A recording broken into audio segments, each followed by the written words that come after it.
Titan सम्राट स्वर्ग एक मामूली स्वर्ग और पृथ्वी था, और यद्यपि यह एक सामान्य दुनिया से कहीं बड़ा था, इसे जबरन 33 स्वर्ग में जोड़ा गया था। ऊपरी, मध्य और निचला स्वर्ग सभी अलग अलग क्षेत्रों में स्थित थे, और यदि कोई उनके बीच यात्रा करना चाहता है तो उन्हें कई अलग अलग दुनियाओं से गुजरना होगा। टाइटन सम्राट हेवन में प्रवेश करने पर येज़िवेन ने सबसे पहले एक शहर ढूंढा और उसका एक नक्शा खरीदा। रहस्यमय स्थानों के नक्शे बहुत जरूरी थे। वह पहले कभी एम्परर कुरपुस्ट रोड पर नहीं गया था, इसलिए उन्हें एक एक करके खोजना समय की बर्बादी होगी। इसलिए उनके पास नक्शा खरीदने के अलावा कोई चारा नहीं था। सम्राट कुरपुस्ट रोड अनगिनत वर्षों से खुला था और टाइटन सम्राट हेवन में रहस्यमय स्थानों का पता लगाया गया था। भले ही पिछले 100,000 वर्षों में नए रहस्यपूर्ण क्षेत्र प्रकट हुए हों, यह संभावना थी कि वे पहले ही खोजे जा चुके थे। इससे उसका काफी समय बचेगा। टाइटन सम्राट स्वर्ग में अधिकांश स्थान शांत शांति स्वर्ग की तरह थे।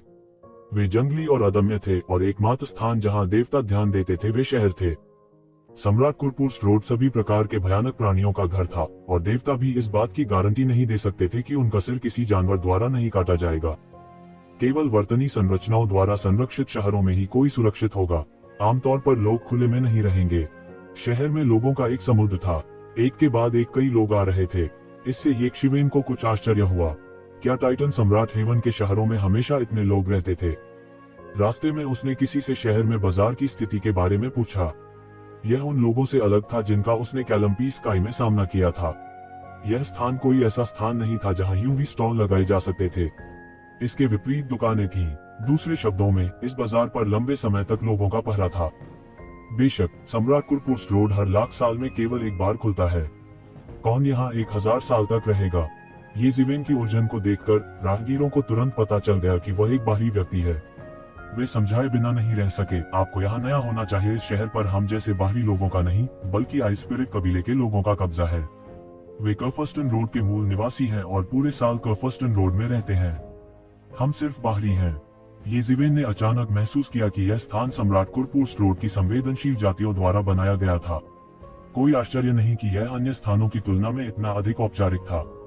आखिरकार, अगर उन्होंने अच्छा काम नहीं किया तो उन्हें भुगतना पड़ेगा, बाहरी लोगों के विपरीत जो किसी भी क्षण छोड़ सकते हैं। जल्द ही येज़िवेन को आइस स्पिरिट कबीले की स्थिति के बारे में भी पता चला। ऐसा कहा जाता था कि इस कबीले का जन्म भी सुदूर उत्तर के अंतहीन आइस फील्ड में हुआ था, लेकिन बाद में किसी अज्ञात कारण से वे यहाँ आकर बस गए और इस आइस स्पिरिट सिटी का निर्माण किया। तब से सैकड़ों हजारों साल हो चुके थे।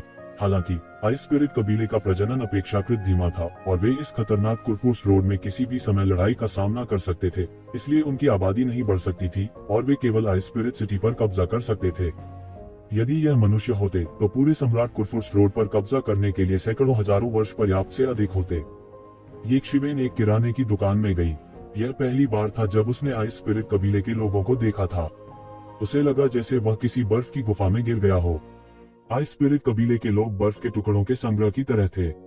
पूरे स्टोर में ठंडक उनके शरीर से आई। ग्राहक, तुम क्या खरीदना चाहते हो? आइस स्पिरिट क्लान के व्यक्ति ने पूछा। उसकी आवाज गहरी थी, लेकिन यह थोड़ी यांत्रिक लग रही थी। मैं टाइटन सम्राट हेवन में रहस्यमय जेब आयाम का नक्शा खरीदना चाहता हूँ, येज़िवेन ने कहा। रहस्यमय पॉकेट आयाम का एक डिक्रिप्टेड नक्शा और भी बेहतर होगा। रहस्यमय जेब आयाम का एक डिक्रिप्टेड नक्शा उसे बहुत समय और प्रयास बचाएगा। आर्केन पॉकेट डायमेंशन का डिक्रिप्टेड मैप महंगा नहीं है, लेकिन आर्केन पॉकेट डायमेंशन के डिक्रिप्टेड मैप पर 1 लाख दिव्य स्रोत खर्च होंगे। अधिकांश डिक्रिप्टेड मैप्स में डिक्रिप्टेड मैप्स होते हैं। आइस सोल ट्राइब का मालिक बहुत दिखता था उत्तेजित। 1 लाख दिव्य स्रोत एक बड़ी बात थी। यह मत सोचो कि यह बहुत महंगा है। तुम्हें पता है, टाइटन सम्राट हेवन में रहस्यमय पॉकेट आयाम के सैकड़ों नक्शे हैं। हालांकि उन्हें पहले भी खोजा जा चुका है, लेकिन हमेशा नए रोमांच होते रहते हैं। 500,000 ईश्वर स्रोत। मुझे यह सब चाहिए, अन्यथा इसे भूल जाओ। येज़िवेन इतने ईमानदार नहीं थे। उसने सीधे भगवान के स्रोत का आधा हिस्सा काट दिया। 5 लाख दिव्य स्रोत बहुत कम है, मालिक ने कहा। इतने सारे डिक्रिप्ट किए गए नक्शे हैं, लेकिन मुझे नहीं लगता कि बहुत से लोग बचे हैं, येज़िवेन ने शांति से कहा। मैं बस बाहर जा सकता हूँ और उन्हें खरीद सकता हूँ। क्या आपको लगता है कि केवल आप ही के पास ये हैं? सड़कों पर इस तरह का नक्शा पहले से ही आम था, और कई लोगों के हाथों में इसकी एक प्रति थी। ठीक है, तुम जीत गए, आइस सोल जनजाति के सदस्य ने आह भरी। उसने सोचा था कि वह इस नवागंतुक को भगाने में सक्षम होगा, लेकिन यह स्पष्ट था कि इस मानव ने पहले ही कीमत पूछ ली थी। लेन देन पूरा होने के बाद येज़िवेन जाने वाली थी। हालांकि आइस स्पिरिट कबीले के इस कबीले ने उसे रोक दिया। सर, क्या आपके पास कुछ दिन और रहने का समय है? ये जिवेन को यह अजीब लगा कि आइसोल जनजाति के सदस्य ने उसे कुछ और दिनों के लिए आइसोल सिटी में रहने के लिए कहा। आइसोल जनजाति के सदस्य ने ये जिवेन को समझाया कि इतने सारे विशेषज्ञ शहर में और बाहर क्यों आ रहे हैं। ऐसा इसलिए नहीं था क्योंकि यहाँ पहले से ही इतने सारे लोग थे, बल्कि इसलिए कि आइसोल जनजाति ने उन्हें आमंत्रित किया था।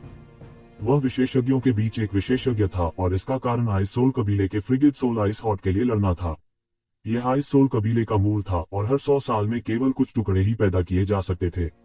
आइसोल कबीले के प्रत्येक सदस्य को जन्म लेने के लिए फ्रिगेट सोल आइस हॉट के एक टुकड़े की आवश्यकता थी। यही कारण है कि आइसोल जनजाति की आबादी हमेशा कम रही है और वे कभी भी एक नए स्तर तक सुधार नहीं कर पाए थे। फ्रिगेट सोल आइस हॉट भी काश्तकारों के लिए बहुत उपयोगी था।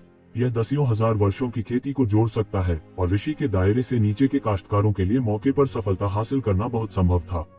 साधु क्षेत्र से ऊपर वालों के लिए भी यह बहुत लाभदायक था। हालांकि फ्रिगेट सोल आइस हॉट को प्राप्त करना इतना आसान नहीं था। आइसोल सिटी के बाहर एक सक्रिय ज्वालामुखी था और कहा जाता था कि एक अग्नि देवता को वहां दफनाया गया था। लोगों को एक बार अंदर बैंगनी हरे कमल की लौ मिली थी, जो एक बहुत ही शक्तिशाली अजीब लौ थी।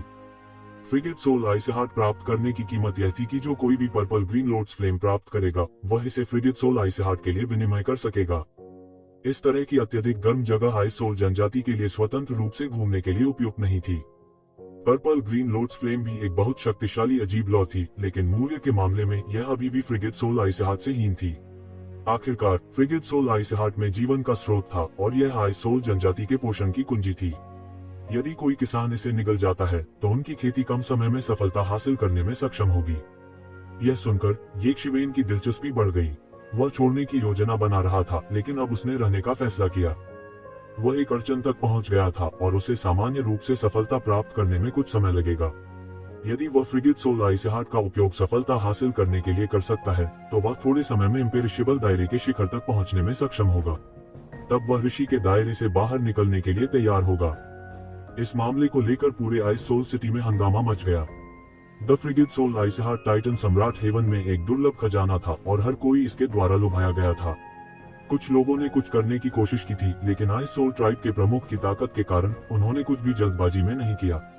वास्तव में जिन्होंने कोशिश की थी वे पहले ही मर चुके थे। हालांकि आइसोल जनजाति में बहुत अधिक लोग नहीं थे, लेकिन उनके पास बहुत से विशेषज्ञ थे।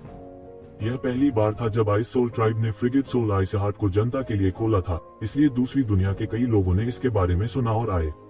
न केवल विदेशी विशेषज्ञ थे, बल्कि कुरफुर्स्ट रोड के स्थानीय विशेषज्ञ भी थे।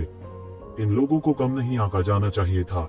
ये जिवेन को एक सराय मिली और वह बसने ही वाला था कि उसने एक तेज लाल आकृति को अपनी ओर आते देखा। यह जूयान एर के अलावा और कौन हो सकता है? दशकों हो गए थे जब उन्होंने आखिरी बार एक दूसरे को देखा था।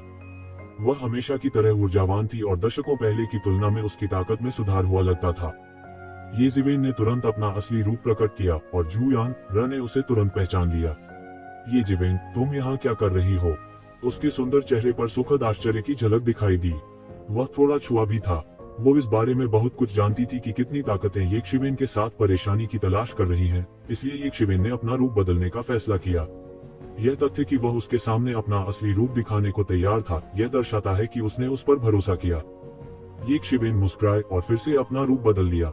इस बार वह एक लापरवाह युवक था। जब तक वह खुद इसे स्वीकार करने को तैयार नहीं होता, तब तक कोई यह नहीं बता पाएगा कि वह कौन था। मैं यहाँ एक गुप्त क्षेत्र का नक्शा खरीदने आया हूँ। तुम यहाँ क्या कर रहे हो?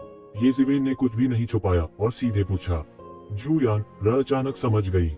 पिछले 100 वर्षों में ये जिवेन कई बार गुप्त स्थानों में पाया गया था और कई लोगों ने अनुमान लगाया कि वह प्रमुख गुप्त स्थानों में कुछ ढूंढ रहा था। लेकिन कोई नहीं जानता था कि वह क्या ढूंढ रहा था और वे बहुत निश्चित नहीं थे, क्योंकि कुरफुर्स्ट रोड में प्रवेश करने वाले 70% लोग अवसरों की तलाश में विभिन्न गुप्त क्षेत्रों में प्रवेश करेंगे। यद्यपि निचले स्वर्ग में सम्राट बनने का कोई अवसर नहीं था, इसे कम करके नहीं आंका जाना चाहिए। उसे उम्मीद नहीं थी कि येशिवेन इतनी आसानी से इसे स्वीकार कर लेगी, जो बहुत आश्चर्यजनक था। बेशक मैं यहाँ पर्पल ग्रीन लोड्स फ्लेम के लिए हूँ, जूयान र ने कहा। मत भूलो कि मेरी जड़ें क्या हैं। इस तरह की एलियन फ्लेम हमारी खेती के लिए बहुत महत्वपूर्ण है। ये जिवेन को अचानक समझ में आया कि जूयान एर यहाँ फ्रिगेट सोल आइस हॉट के लिए नहीं, बल्कि पर्पल ग्रीन लोड्स फ्लेम के लिए आई थी। उसने चारों ओर देखा। ऐसे बहुत से लोग होंगे। महान, क्या आप हमारी टीम में शामिल होना चाहते हैं? जूयान र ने पूछा। आपकी टीम, ये जिवेन की भौहें तन गईं। चिंता मत करो, केवल मैं तुम्हारी पहचान जानता हूँ। तुम्हें इसे दूसरों के सामने प्रकट करने की आवश्यकता नहीं है, जू यानेर ने कहा। ये जिवेन ने सिर हिलाया। उन्होंने इस मामले की ज्यादा परवाह नहीं की। मुसीबत के डर से उसने अपनी पहचान बदल ली थी। उसने उन लोगों के अनुसरण की बहुत अधिक परवाह नहीं की। उनके पास बहुत सारे तुरुप के पत्ते थे। यहाँ तक अगर पुराने एंटीक ने उस पर हमला किया तब भी वह बच निकलने में सफल रहेगा। या आप चिंतित हैं कि हम प्रतिस्पर्धी बन जाएंगे? जू यानर ने तुरंत अनुमान लगाया कि एक शिवेन क्या सोच रही थी। यदि केवल एक पर्पल लोड्स फ्लेम होता तो केवल एक ही अंतिम विजेता होता। दोनों पक्ष अनिवार्य रूप से प्रतिस्पर्धी बन जाएंगे। हालांकि जू यानर को कोल्ड सोल आइस हॉट की जरूरत नहीं थी, लेकिन इसके बदले उसे पर्पल लोड्स फ्लेम की भी जरूरत थी। जब दोनों पक्ष एक ही टीम में प्रवेश करते हैं तो बैंगनी लोड्स फ्लेम को कैसे विभाजित किया जाए, यह एक बड़ी समस्या बन जाएगी। ये शिवेन ने इसे नहीं छुपाया और सिर हिलाया। जू यानेर थोड़ा मुस्कुराई और बोली, इस बारे में मेरे साथ आओ, मैं तुम्हें बताती हूँ। जू यानर ने मुड़कर सराय में प्रवेश करते हुए कहा। ये जिवेन उसके पीछे सराय के एक कमरे में गई। जैसे ही ये जिवेन ने कमरे में कदम रखा, उसने तुरंत महसूस किया कि कमरे में एक अवरोध है। वह नहीं जानता था कि यह वहां था या जू यानर ने इसे खुद बनाया था। मुझे पता है कि आप किस बारे में चिंतित हैं, लेकिन आप इसके बारे में निश्चिंत हो सकते हैं। जहां तक मुझे पता है, एक से अधिक बैंगनी लोड्स फ्लेम होने चाहिए। बिल्कुल चिंता मत करो, जू यानर ने निश्चितता के साथ कहा। क्या आप देखने के लिए नीचे गए हैं? ये शिवेन ने उत्सुकता से पूछा। यह कैसे संभव है? वह सक्रिय ज्वालामुखी साल भर सक्रिय अवस्था में रहता है। सक्रिय होने पर आंतरिक तापमान लाखों डिग्री जितना अधिक होता है। यहाँ तक एक अत्याचारी भगवान को भी जिंदा जला दिया जाएगा। जू यानेर ने अपना सिर हिलाया। केवल कुछ दिनों बाद सुप्त अवधि होगी जो हर 1000 साल में एक बार होती है। उस समय आंतरिक तापमान बहुत गिर जाएगा और उसके बाद ही प्रवेश करना संभव होगा। ये जिवेन ने सिर हिलाया। अगर करोड़ों डिग्रियां होती तो शायद देवता भी इसका सामना नहीं कर पाते। सामान्य परिस्थितियों में इस तरह के तापमान के तहत सब कुछ वाष्पीकरण की स्थिति में होगा। ज्वालामुखी बनना असंभव था। पूरा ग्रह गैस के द्रव्यमान में वाष्पीकृत हो जाएगा। हालांकि यह कुरफुर्स्ट्रोड था, कुछ भी हो सकता है। यहाँ तक उनका सोने का पानी चढ़ा हुआ अत्याचारी रूप भी इस तरह के सक्रिय ज्वालामुखी का सामना नहीं कर पाएगा। कोई आश्चर्य नहीं कि आइस सोल रेस मदद मांगने के लिए फ्रिगिड सोल आइस हॉट का उपयोग करने को तैयार थी। यहाँ तक अगर ज्वालामुखी सक्रिय नहीं था तो शायद वे इसके करीब पहुंचकर जिंदा जल जाएंगे। उनकी जाति के लिए यह एक खतरनाक जगह थी और एक निराशाजनक स्थिति भी। बेशक इससे भी महत्वपूर्ण बात यह है कि अंदर कुछ असाधारण रह रहा है। मैंने प्राचीन पुस्तकों की जांच की है और यह कहा गया है कि ज्वालामुखी के गड्ढे में किसी राक्षस द्वारा किसी को निगल लिया गया था। यह एक अविनाशी क्षेत्र परमेश्वर था। उन्होंने पर्पल ग्रीन लोड्स फ्लेम के बारे में भी सुना और इसकी तलाश करना चाहते थे। अंत में प्रवेश करने से पहले ही उसे निगल लिया गया। जू यानर ने कहा, मुझे नहीं पता कि यह राक्षस अभी भी जीवित है या नहीं। आखिरकार यह सैकड़ों हजारों साल पहले दर्ज किया गया था। अगर यह अपने ताऊ को साबित नहीं करता है, चाहे वह कितना भी मजबूत क्यों न हो, उसका जीवन काल अभी भी बहुत सीमित है। हालांकि तापमान थोड़ा परेशान करने वाला है। असली खतरा यह राक्षस है। उद्धरण चिन्ह। ये जिवेन की तुलना में जू यानर ने अपना होमवर्क किया था। उसने बहुत जांच पड़ताल की थी, भविष्यवाणी की थी और बहुत सी चीजों को समझा था। यह राक्षस जीवित है या नहीं, हमें पूरी तरह से तैयार रहना होगा। बेशक अन्य प्रतिस्पर्धियों से बचाव भी एक बड़ा कारण है। आखिरकार हालांकि एक से अधिक बैंगनी हरे लोड्स फ्लेम है, उनमें से बहुत सारे नहीं होंगे। हर किसी का हिस्सा होना असंभव है। समय आने पर हम पर दूसरों द्वारा हमला किया जा सकता है। अगर ऐसा है तो हमें एक साथ काम करने के लिए एक टीम की जरूरत है, जू यानेर ने कहा। मुझे आम लोगों पर भरोसा नहीं है। इस कुरफुर्स्ट्रोड में बहुत से लोग नहीं हैं जिन पर मैं वास्तव में भरोसा कर सकता हूँ। हालांकि ये जिवेन, तुम बिल्कुल अलग हो। मुझे तुम पर भरोसा है, जू यानेर ने मुस्कुराते हुए कहा। वह इस बात से काफी प्रभावित हुई कि एक शिवेन उसके सामने अपनी असली पहचान उजागर करने को तैयार थी। इस समय वह सिर्फ एहसान वापस कर रही थी। ये जिवेन ने एक पल के लिए सोचा। यह समस्या वास्तव में उनके मूल विचार से कहीं अधिक जटिल थी। बेशक यह इसलिए भी था क्योंकि उन्हें अभी अभी खबर मिली थी और उनके पास जांच पड़ताल करने का समय नहीं था। लेकिन आपकी टीम में क्या दूसरे धीमे नहीं है? इससे कोई फर्क नहीं पड़ता कि बैंगनी हरे कमल की कितनी लपटें हैं, हमारी टीम को उनकी सीमित संख्या ही मिल सकती है, ये जिवेन ने कहा। आपको इसके बारे में चिंता करने की जरूरत नहीं है। एक व्यक्ति को छोड़कर जो मदद के लिए आया था, बाकी सभी को मेरे द्वारा काम पर रखा गया है। वे पहले से ही अन्य लाभ ले चुके हैं। इस समय उनके लिए पर्पल ग्रीन लोड्स फ्लेम को साझा करना स्वाभाविक रूप से असंभव है, जू यानेर ने कहा। कहा जा सकता है कि सब कुछ त्रुटिपूर्ण तरीके से व्यवस्थित किया गया है, कोई कमी नहीं छोड़ी गई है। इस मामले में क्या यह मेरे लिए एक बड़ा सौदा नहीं है? येज़िवेन ने मुस्कुराहट के साथ कहा। जाहिर है, लोगों को काम पर रखने की कीमत जू यानर ने चुकाई थी, इसलिए कमोबेश उसे एक बड़ा सौदा मिला था। जू यानर ने अपना सिर हिलाया और कहा, मुझे ऐसा नहीं लगता। दूसरे लोग आपकी ताकत को नहीं जानते होंगे, लेकिन क्या आपको लगता है कि मुझे नहीं पता? आपके शामिल होने से हमारी टीम की ताकत भी बढ़ेगी, यह सौदा नहीं है। उस मामले में मना करना मेरे लिए अभद्रता होगी। येज़िवेन ने सिर हिलाया। मैं केवल पर्पल ग्रीन लोड्स फ्लेम चाहता हूँ। हालांकि कोल्ड सोल आइस हॉट खराब नहीं है, पर्पल ग्रीन लोड्स फ्लेम मेरे लिए अधिक महत्वपूर्ण है। आपको कोल्ड सोल आइस हॉट चाहिए। आखिरकार इसमें जीवन सार है जो सीधे आपकी ताकत में सुधार कर सकता है। उस समय आपकी ताकत को छलांग और सीमा से सुधारना चाहिए। जू यानर ने अपने हाथों से ताली बजाई और कुछ उम्मीद के साथ कहा, मैं वास्तव में देखना चाहती हूँ कि जब आप ऋषि के दायरे में कदम रखेंगी तो आपके पास किस तरह की ताकत होगी। आपके पास किस तरह की ताकत होगी।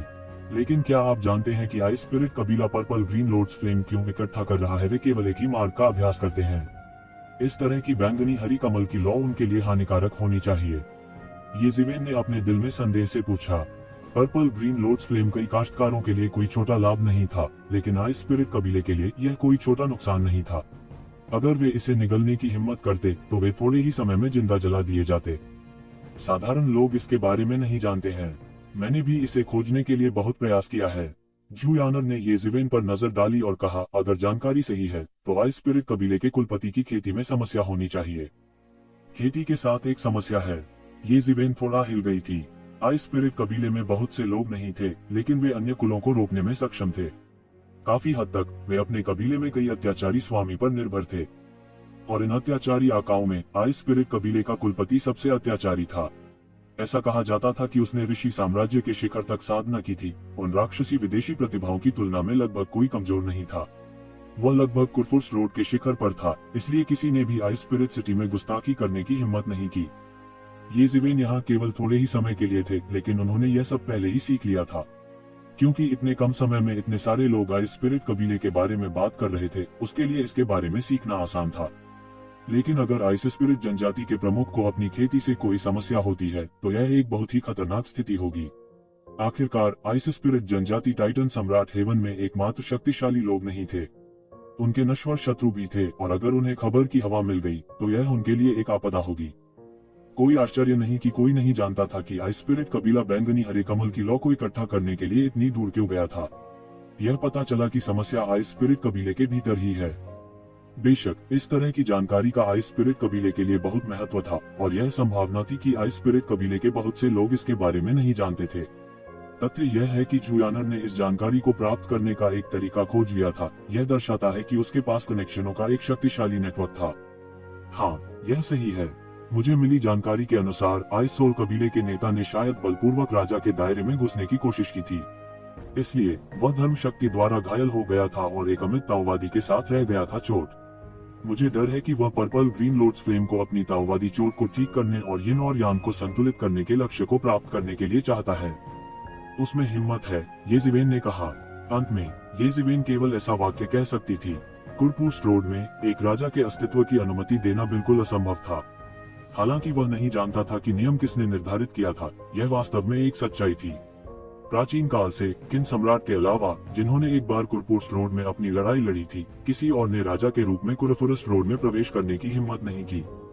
एक बार जब कोई राजा प्रवेश करता है तो वह गंभीर रूप से घायल हो जाता है, स्वर्ग द्वारा दंडित किया जाता है और जादुई कानूनों द्वारा निगल लिया जाता है। प्राचीन काल से ही ऐसे कई राजा हुए हैं जो इस पर विश्वास नहीं करते थे। खासतौर पर किन सम्राट के कुरफुर्स रोड में प्रवेश करने के बाद बहुत से लोगों ने सोचा कि कुरपुस रोड के अभिशाप ने अपना प्रभाव खो दिया है, इसलिए वे अंदर घुसे और मारे गए। उसके बाद से किसी ने दोबारा कोशिश करने की हिम्मत नहीं की। किन सम्राट सफल हुआ था क्योंकि वह किन सम्राट था। कुरपुस रोड के इतिहास में वह एकमात्र व्यक्ति था और कोई नहीं जानता था कि वह कैसे सफल हुआ। जहां तक रोड के मूल निवासियों की बात है, उनकी खेती से इस क्षेत्र के शिखर तक सीमित थी। किसी ने कभी किसी राजा के बारे में नहीं सुना था और जिसने भी सेंध लगाने की कोशिश की थी वह मर गया था। यह तथ्य कि आइस स्पिरिट कबीले का कुलपति अभी भी जीवित था पहले से ही बहुत अच्छा था। कई लोगों की तो जान भी नहीं बची। हालांकि 1 लाख साल या यहाँ तक 1 करोड़ साल तक साधु क्षेत्र तक सीमित रहने के बाद मुझे डर है कि हर कोई इसे आजमाना चाहेगा। आखिरकार वे कुर्फस्ट रोड को हमारी तरह नहीं छोड़ सकते हैं। जू यानर ने आह भरते हुए कहा, ऐसा लगता है कि कुर्फस्ट रोड के जीव श्रापित हैं। एक बार जब वे कुर्फस्ट रोड से निकल गए तो वे मौके पर ही विस्फोट कर देंगे। किसी को नहीं बख्शा गया। जैसे जैसे समय बीतता गया, कुर्फस्ट रोड का कोई भी मूल प्राणी इस नियम को चुनौती देने की कोशिश नहीं करेगा। यह ऐसा था जैसे उन्हें जबरन हिरासत में लिया गया था, फिर कभी आजाद नहीं होने के लिए। हम वापस आ गए। जैसे ही वे दोनों भावुक हो रहे थे, दरवाजा धक्का देकर खुल गया। 2 व्यक्ति आए। वे एक अधेड़ उम्र के पुरुष और एक महिला थे। पुरुष का पूरा शरीर खाकी था, जैसे कि वह एक चट्टान से उकेरा गया हो, और महिला एक वास्तविक मानव थी। ये ज़िवेन इन 2 लोगों की मुद्रा से आसानी से अंदाजा लगा सकती थी कि यह बहुत संभावना थी कि वे एक युगल थे। उनके कदम स्थिर थे और उनकी सांसें गहरी और अथाह थीं। वह तुरंत समझ गया कि उन्हें काम पर रखने वाले विशेषज्ञ होने चाहिए, जिनका जू यानर ने पहले उल्लेख किया था। उनकी साधना ऋषि लोक तक पहुंचनी चाहिए थी। कुर्फस्ट रोड में भी ऐसे विशेषज्ञों को ऊपरी क्षेत्रों में माना जाता था। इन 2 विशेषज्ञों को नियुक्त करना महंगा होगा। जब दोनों ने एक शिवेन को यहाँ देखा तो वे खुद को थोड़ा अजीब महसूस कर रहे थे। उन्होंने जू यानर को देखा और पूछा, मैं आपके बारे में बताऊं? ये दोनों शिबुई और शू मिजुआन हैं और यह मेरा दोस्त है। जू यानर अचानक रुक गई क्योंकि उसे अचानक याद आया कि उसने यह नहीं पूछा था कि ये ज़िवेन का उपनाम क्या है। मेरा नाम येक शियुवु है। ये ज़िवेन ने तुरंत कदम आगे बढ़ाया और जोड़ा। जू यानर जल्दी से अपने होश में आई और बोली, ये 2 शीर्ष विशेषज्ञ हैं जिन्हें मैंने इस मामले में पाया है। शियुवु मेरे दोस्त हैं और वह इस बार हमारे साथ सहयोग करेंगे। जरूर, शिबुई ने सुस्त आवाज में कहा। उसने येक शिवेन को सिर से पांव तक देखा। ऐसा लगता था कि उसने ये ज़िवेन की साधना को समझ लिया था और उसमें रुचि खो दी थी। ये ज़िवेन केवल शाश्वत क्षेत्र में थी। अगर जू यानर ने उनसे उनका परिचय नहीं कराया होता तो शायद उन्हें उनकी तरफ देखने में दिलचस्पी नहीं होती। वैसे भी उसका काम केवल जू यानर को पर्पल ग्रीन लोड्स फ्लेम प्राप्त करने में मदद करना था। अन्य लोगों के व्यवसाय का उससे कोई लेना देना नहीं था। दंपति ने स्पष्ट रूप से शिबुई को अपने नेता के रूप में लिया, लेकिन यह स्पष्ट था कि वे दोनों इंसान थे। ये ज़िवेन के प्रति शू मेजुआन का रवैया भी काफी नर्म था। क्या आप दोनों को इस यात्रा में कुछ मिला? जू यानर ने पूछा। हमने केवल एक संक्षिप्त रूप देखा और निकट आने की हिम्मत नहीं की। हालांकि हमें पौराणिक भयंकर जानवर नहीं मिला, लेकिन हमने कई लोगों को हमारे जैसे ही विचार के साथ देखा। वे भी समूहों में हैं। जब समय आता है, बहुत परेशानी हो सकती है, शिबुई ने शांति से कहा। जू यानर को यह सुनकर कोई आश्चर्य नहीं हुआ, जैसे कि यह सब उसकी अपेक्षाओं के अनुरूप था। जैसा मैंने सोचा था, पर्पल ग्रीन लोड्स फ्लेम प्राप्त करने के लिए कोई भी अकेले कार्य नहीं करेगा, जू यानर ने कहा, लेकिन इससे कोई फर्क नहीं पड़ता। क्या हमारे पास आपके और आपकी पत्नी जैसे विशेषज्ञ नहीं हैं? वे उन्हें रोकने के लिए काफी हैं। इस बार मुझे बैंगनी नीला लोड्स फ्लेम प्राप्त करना है। जो भी मेरा रास्ता रोकेगा, मैं उसे मार डालूंगा। जू यानर की आवाज सुरीली और दृढ़ थी। वे दोनों उदासीन थे और कुछ नहीं बोले। मैं वापस आ गया हूँ। अचानक कदमों की एक और धमाका हुआ और एक लंबी आकृति ने दरवाजा खोल दिया। यह एक लंबा और पतला युवक था, जिसके चेहरे पर कुछ अहंकार था। उसके सुनहरे बाल आसमान की ओर उठे हुए थे और उसने अपने कानों में 2 बड़े झुमके पहने थे, जो चलते समय लगातार हिलते रहते थे। उसकी आंखें ये ज़िवेन के शरीर पर छानबीन के इरादे से घूम रही थी, क्योंकि वह इन लोगों के बीच इस व्यक्ति को नहीं पहचानता था। उसकी आंखें कुछ धुंधली थीं और उसने इसे बिल्कुल नहीं छिपाया। ये शिवेन ने तुरंत अपनी आंखों में शत्रुता महसूस की। यह व्यक्ति कौन है? जू यानर की ओर देखने के लिए उसकी आवाज में उत्तेजना का संकेत था। यह मेरा एक दोस्त है, येक शियुवु, जू यानर ने उदासीनता से कहा। वह आगे की व्याख्या करने का मतलब नहीं था। वहाँ एक और क्यों है? युवक ने कुछ नाराजगी के साथ कहा। क्या मुझे अपना निर्णय आपको समझाना होगा? वह मेरा दोस्त है। क्या उसे हमारे साथ जुड़ने में कोई समस्या है?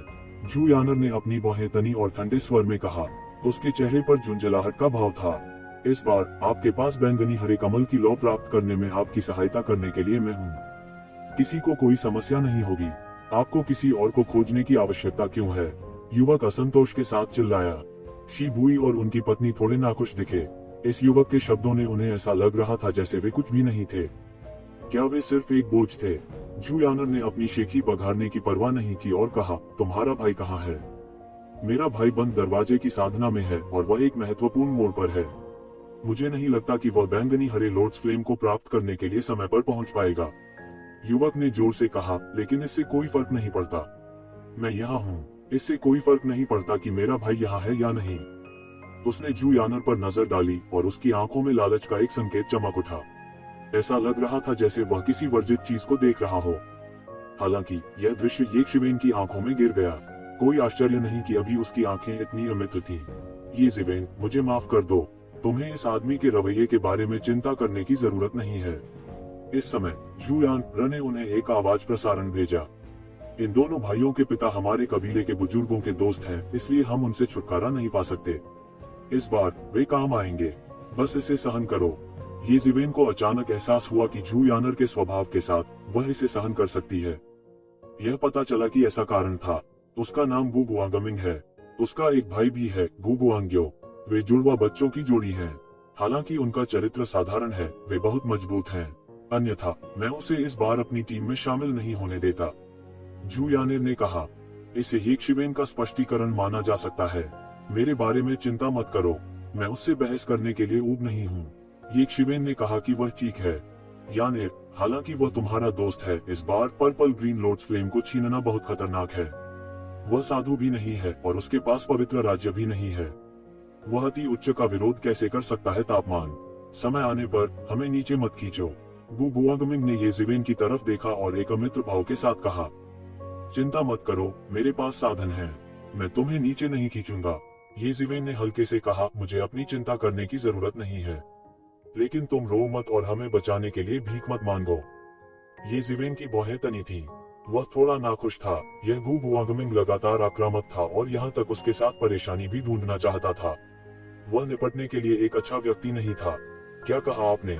गु गुआंगमिंग ने ठंडेपन से कहा। उसने येशिवेन को घृणा से भरी आंखों से देखा। उसकी आंखों में हत्या के इरादे का इशारा भी था। उसके लिए, उसके सामने यह मानव वास्तव में नहीं जानता था कि उसके लिए क्या अच्छा है। मैंने कहा, आप हमें नीचे नहीं खींचेंगे। येजिवेन ने हल्के से कहा, ठीक है, ठीक है, ठीक है, मैं देखना चाहता हूँ कि आपके पास इतने बड़े शब्द कहने की क्षमता क्या है। गु गुआंगमिंग गुस्से में थे। उनकी राय में दूसरों का उपहास करना उनके लिए उचित था। अगर दूसरों ने पलटकर बात करने की हिम्मत की तो वे मौत को दावत दे रहे होंगे। उसके बगल में शून्य में उतार चढ़ाव हो रहा था और एक तलवार बाहर निकली हुई थी। गु गुआंगमिंग ने स्थिति का फायदा उठाया और उसे हड़प लिया। उसका पूरा शरीर प्रकाश की एक गेंद में बदल गया और दौड़ पड़ा। यह ऐसा था जैसे कोई खूंखार जानवर अचानक जाग गया हो और सीधे उसके भौतिक शरीर पर झपट पड़ा हो। हुश! तलवार की रोशनी पूरे आसमान में फैल गई। उनकी तलवार की नोक पर कोई जादू नहीं था। यह केवल उसके भौतिक शरीर की ताकत थी जिसने अंतरिक्ष को अलग कर दिया। यह बेहद भयानक था। इस शहर में वह कोई बड़ा बवाल नहीं खड़ा करना चाहता था। हालांकि उनकी राय में इस आदमी को मारने के लिए यह पर्याप्त से अधिक था। बजना! एक कर्कश आवाज निकली। तलवार से येजिवेन का सिर नहीं छिदा था, बल्कि उसकी तलवार को येजिवेन की 2 उंगलियों ने जकड़ा हुआ था। टकराना! तेज आवाज के साथ इस दिव्य स्तर की तलवार को येजिवेन की 2 अंगुलियों ने जगह पर दबा दिया। यह ऐसा था जैसे वह किसी लकड़ी के टुकड़े को चिकोटी काट रहा हो। बस इतना ही। आप अभी भी यह कहने की हिम्मत करते हैं कि आप मुझे वापस नहीं पकड़ेंगे? येजिवेन ने मुस्कुराते हुए कहा। हालांकि उसके बगल में जू यानर उसकी आंखों में हत्या के इरादे को स्पष्ट रूप से देख सकता था। वह ऐसा किरदार नहीं था जिसे धमकाया जा सके। मुझे लगता है कि तुम मौत को दावत दे रहे हो। गु गुआंगमिंग ने उसकी ओर नहीं देखा। एक बार फिर उसने शून्य से एक तलवार निकाली और सीधे येशिवेन की ओर दौड़ा। हुश! तलवार येजिवेन की खोपड़ी में घुस गई। हालांकि उन्होंने पाया कि यह सिर्फ प्रकाश का एक गोला था। गु गुआंगमिंग को तुरंत अपने पेट के निचले हिस्से में तेज दर्द महसूस हुआ। उसे वास्तव में एक पल में उड़ते हुए भेजा गया था। बूम! उसका शरीर सीधे कमरे की मुग्धता पर पड़ा।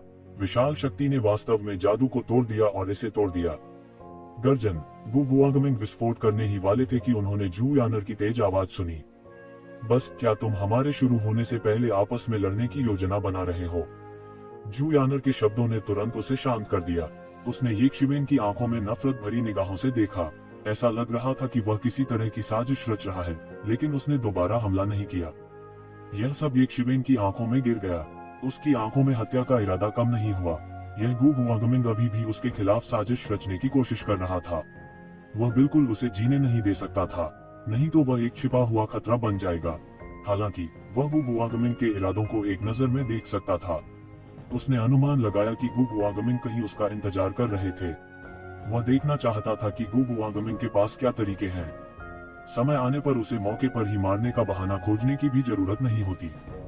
जू यानर को भी कुछ सिर दर्द था। ये दोनों लोग अहंकारी और अनियंत्रित थे, लेकिन ये दोनों ही अत्याचारी थे। उनसे निपटना आसान नहीं था, खासकर गु बुआगमिंग से, जिन्होंने परेशानी खड़ी कर दी। वह उससे और भी ज्यादा नफरत करती थी। अगर अपने बड़ों की खातिर नहीं, तो उसे उम्मीद होती कि ये जिवेन गु बुआगमिंग को मार डालेगी। इस तरह वह बहुत परेशानी से बच जाती। मैं यान एर को कुछ चेहरा दूंगा। ये शिवेन उदासीनता से ऐसे बैठ गई जैसे अभी कुछ हुआ ही ना हो। तुम्हारी हिम्मत कैसे हुई मुझे यान एर कहने की? गु बुआगमिंग फिर से विस्फोट करने वाला था, लेकिन उसे जू यानर ने दबा दिया। उन दोनों का सामना करते हुए, हालांकि वे बारूद के बैरल की तरह फट सकते थे, जू यानर उन्हें केवल अलग कर सकती थी और एक दूसरे को नहीं देख सकती थी। यह बेहतर था। कम से कम वे उसके सामने मौत से नहीं लड़ेंगे। ये जिवेन, तुम्हारा उसके साथ इस तरह टकराना वास्तव में बुद्धिमानी नहीं है। जू यानर ने सिर हिलाकर कहा। मूल रूप से इस समय साधु क्षेत्र की युद्ध शक्ति वाले विशेषज्ञों को खोजना आसान नहीं था, इसलिए येशिवेन को देखने के बाद उसने उन्हें अपने साथ शामिल होने के लिए आमंत्रित किया। किसने सोचा होगा कि यह सीधे टीम के भीतर संघर्ष को तेज करेगा। इस मामले में दोनों पक्षों को खुश करना एक बहुत ही परेशानी भरा मामला होगा। उन्हें एक साथ काम करने की तो बात ही छोड़ दीजिए। इस समय आइस सोल सिटी में जो लोग इस मामले में रुचि रखते थे, चाहे वह पर्पल ब्लू लॉर्ड्स फ्लेम या कोल्ड सोल आइस हॉट के लिए हो, उन्होंने पहले ही एक टीम बना ली थी। यहाँ तक शिबुई और उनकी पत्नी को भी उन्हें काम पर रखने में मुश्किल हुई। इसलिए वो येशिवेन को शामिल होने के लिए आमंत्रित करना चाहती थी। हालांकि वह केवल अनंत क्षेत्र में था, उसकी वास्तविक युद्ध शक्ति को कम करके नहीं आंका जा सकता था। यह उसने अपनी आंखों से देखा था।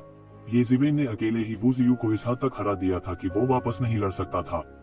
हालांकि यह 100 साल पहले की बात है, लेकिन नए साल के बाद वह और मजबूत हो गया होगा। पुराने एंटीक के लिए 100 साल केवल एक बंद दरवाजे के प्रशिक्षण का समय हो सकता है।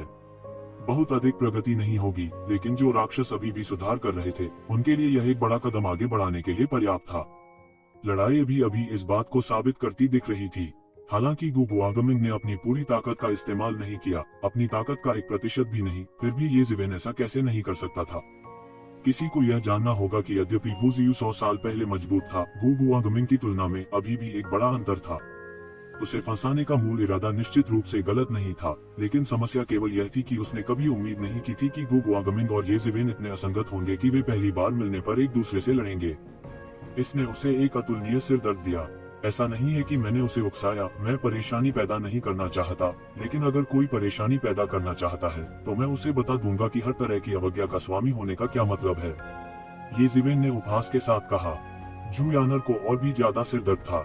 वे दोनों संकट मोचक थे, लेकिन गु बुआगमिंग वह प्रकार था जिसे लोग जानते थे कि वह अनियंत्रित है और उसे नियंत्रित करना बहुत मुश्किल है।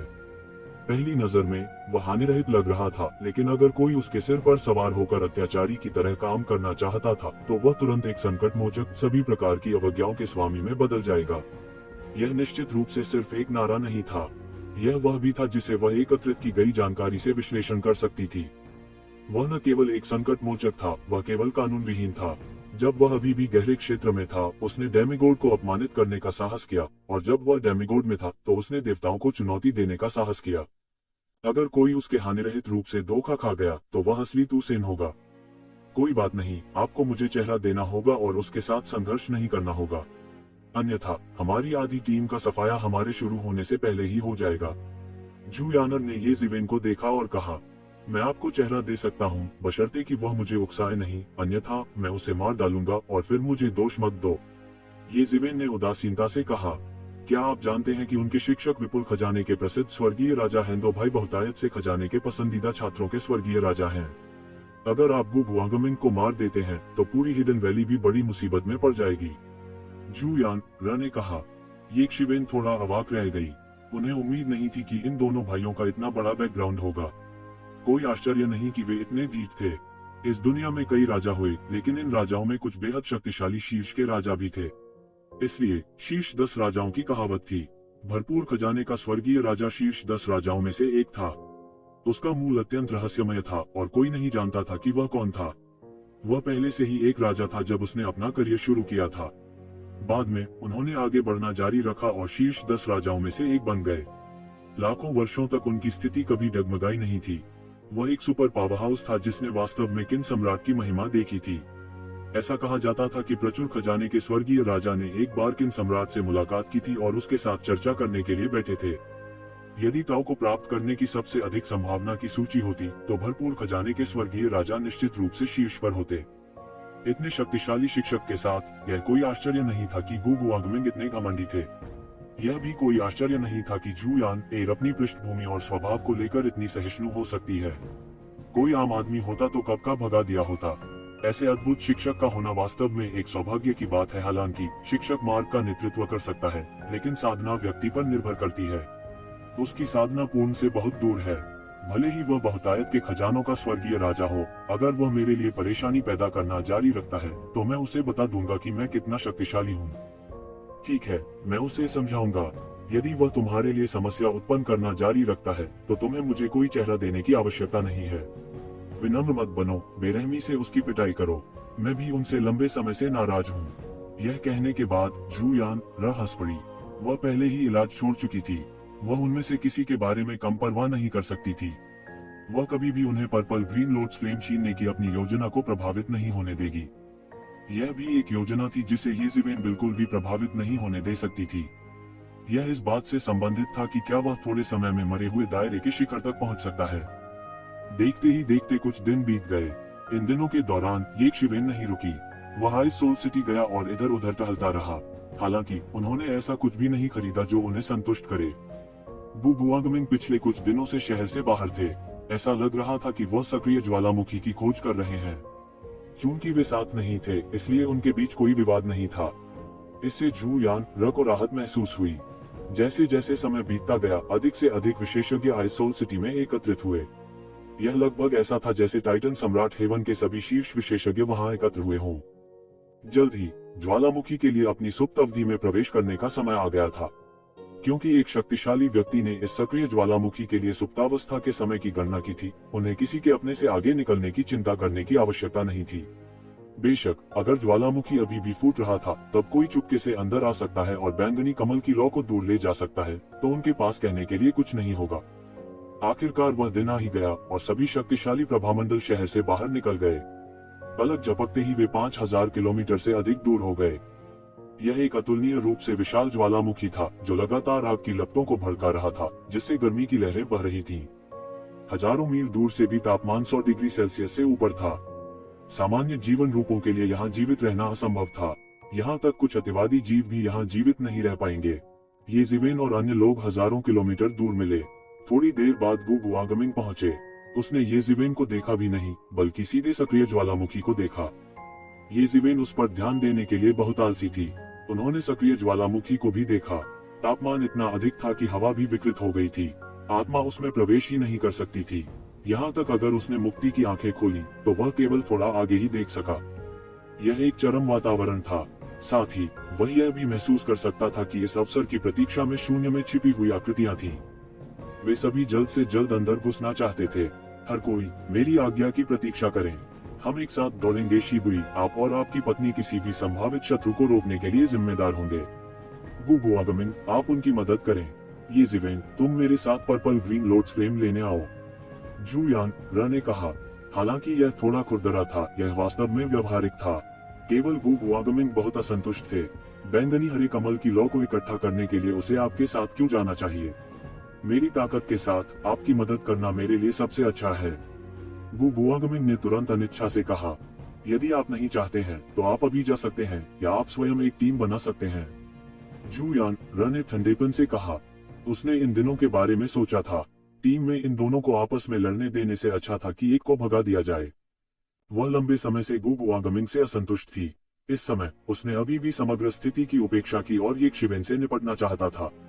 यह बिल्कुल असहनीय था, क्योंकि यह इस बात से संबंधित था कि क्या वह पर्पल ग्रीन लॉर्ड्स फ्लेम को सफलतापूर्वक प्राप्त कर सकती है।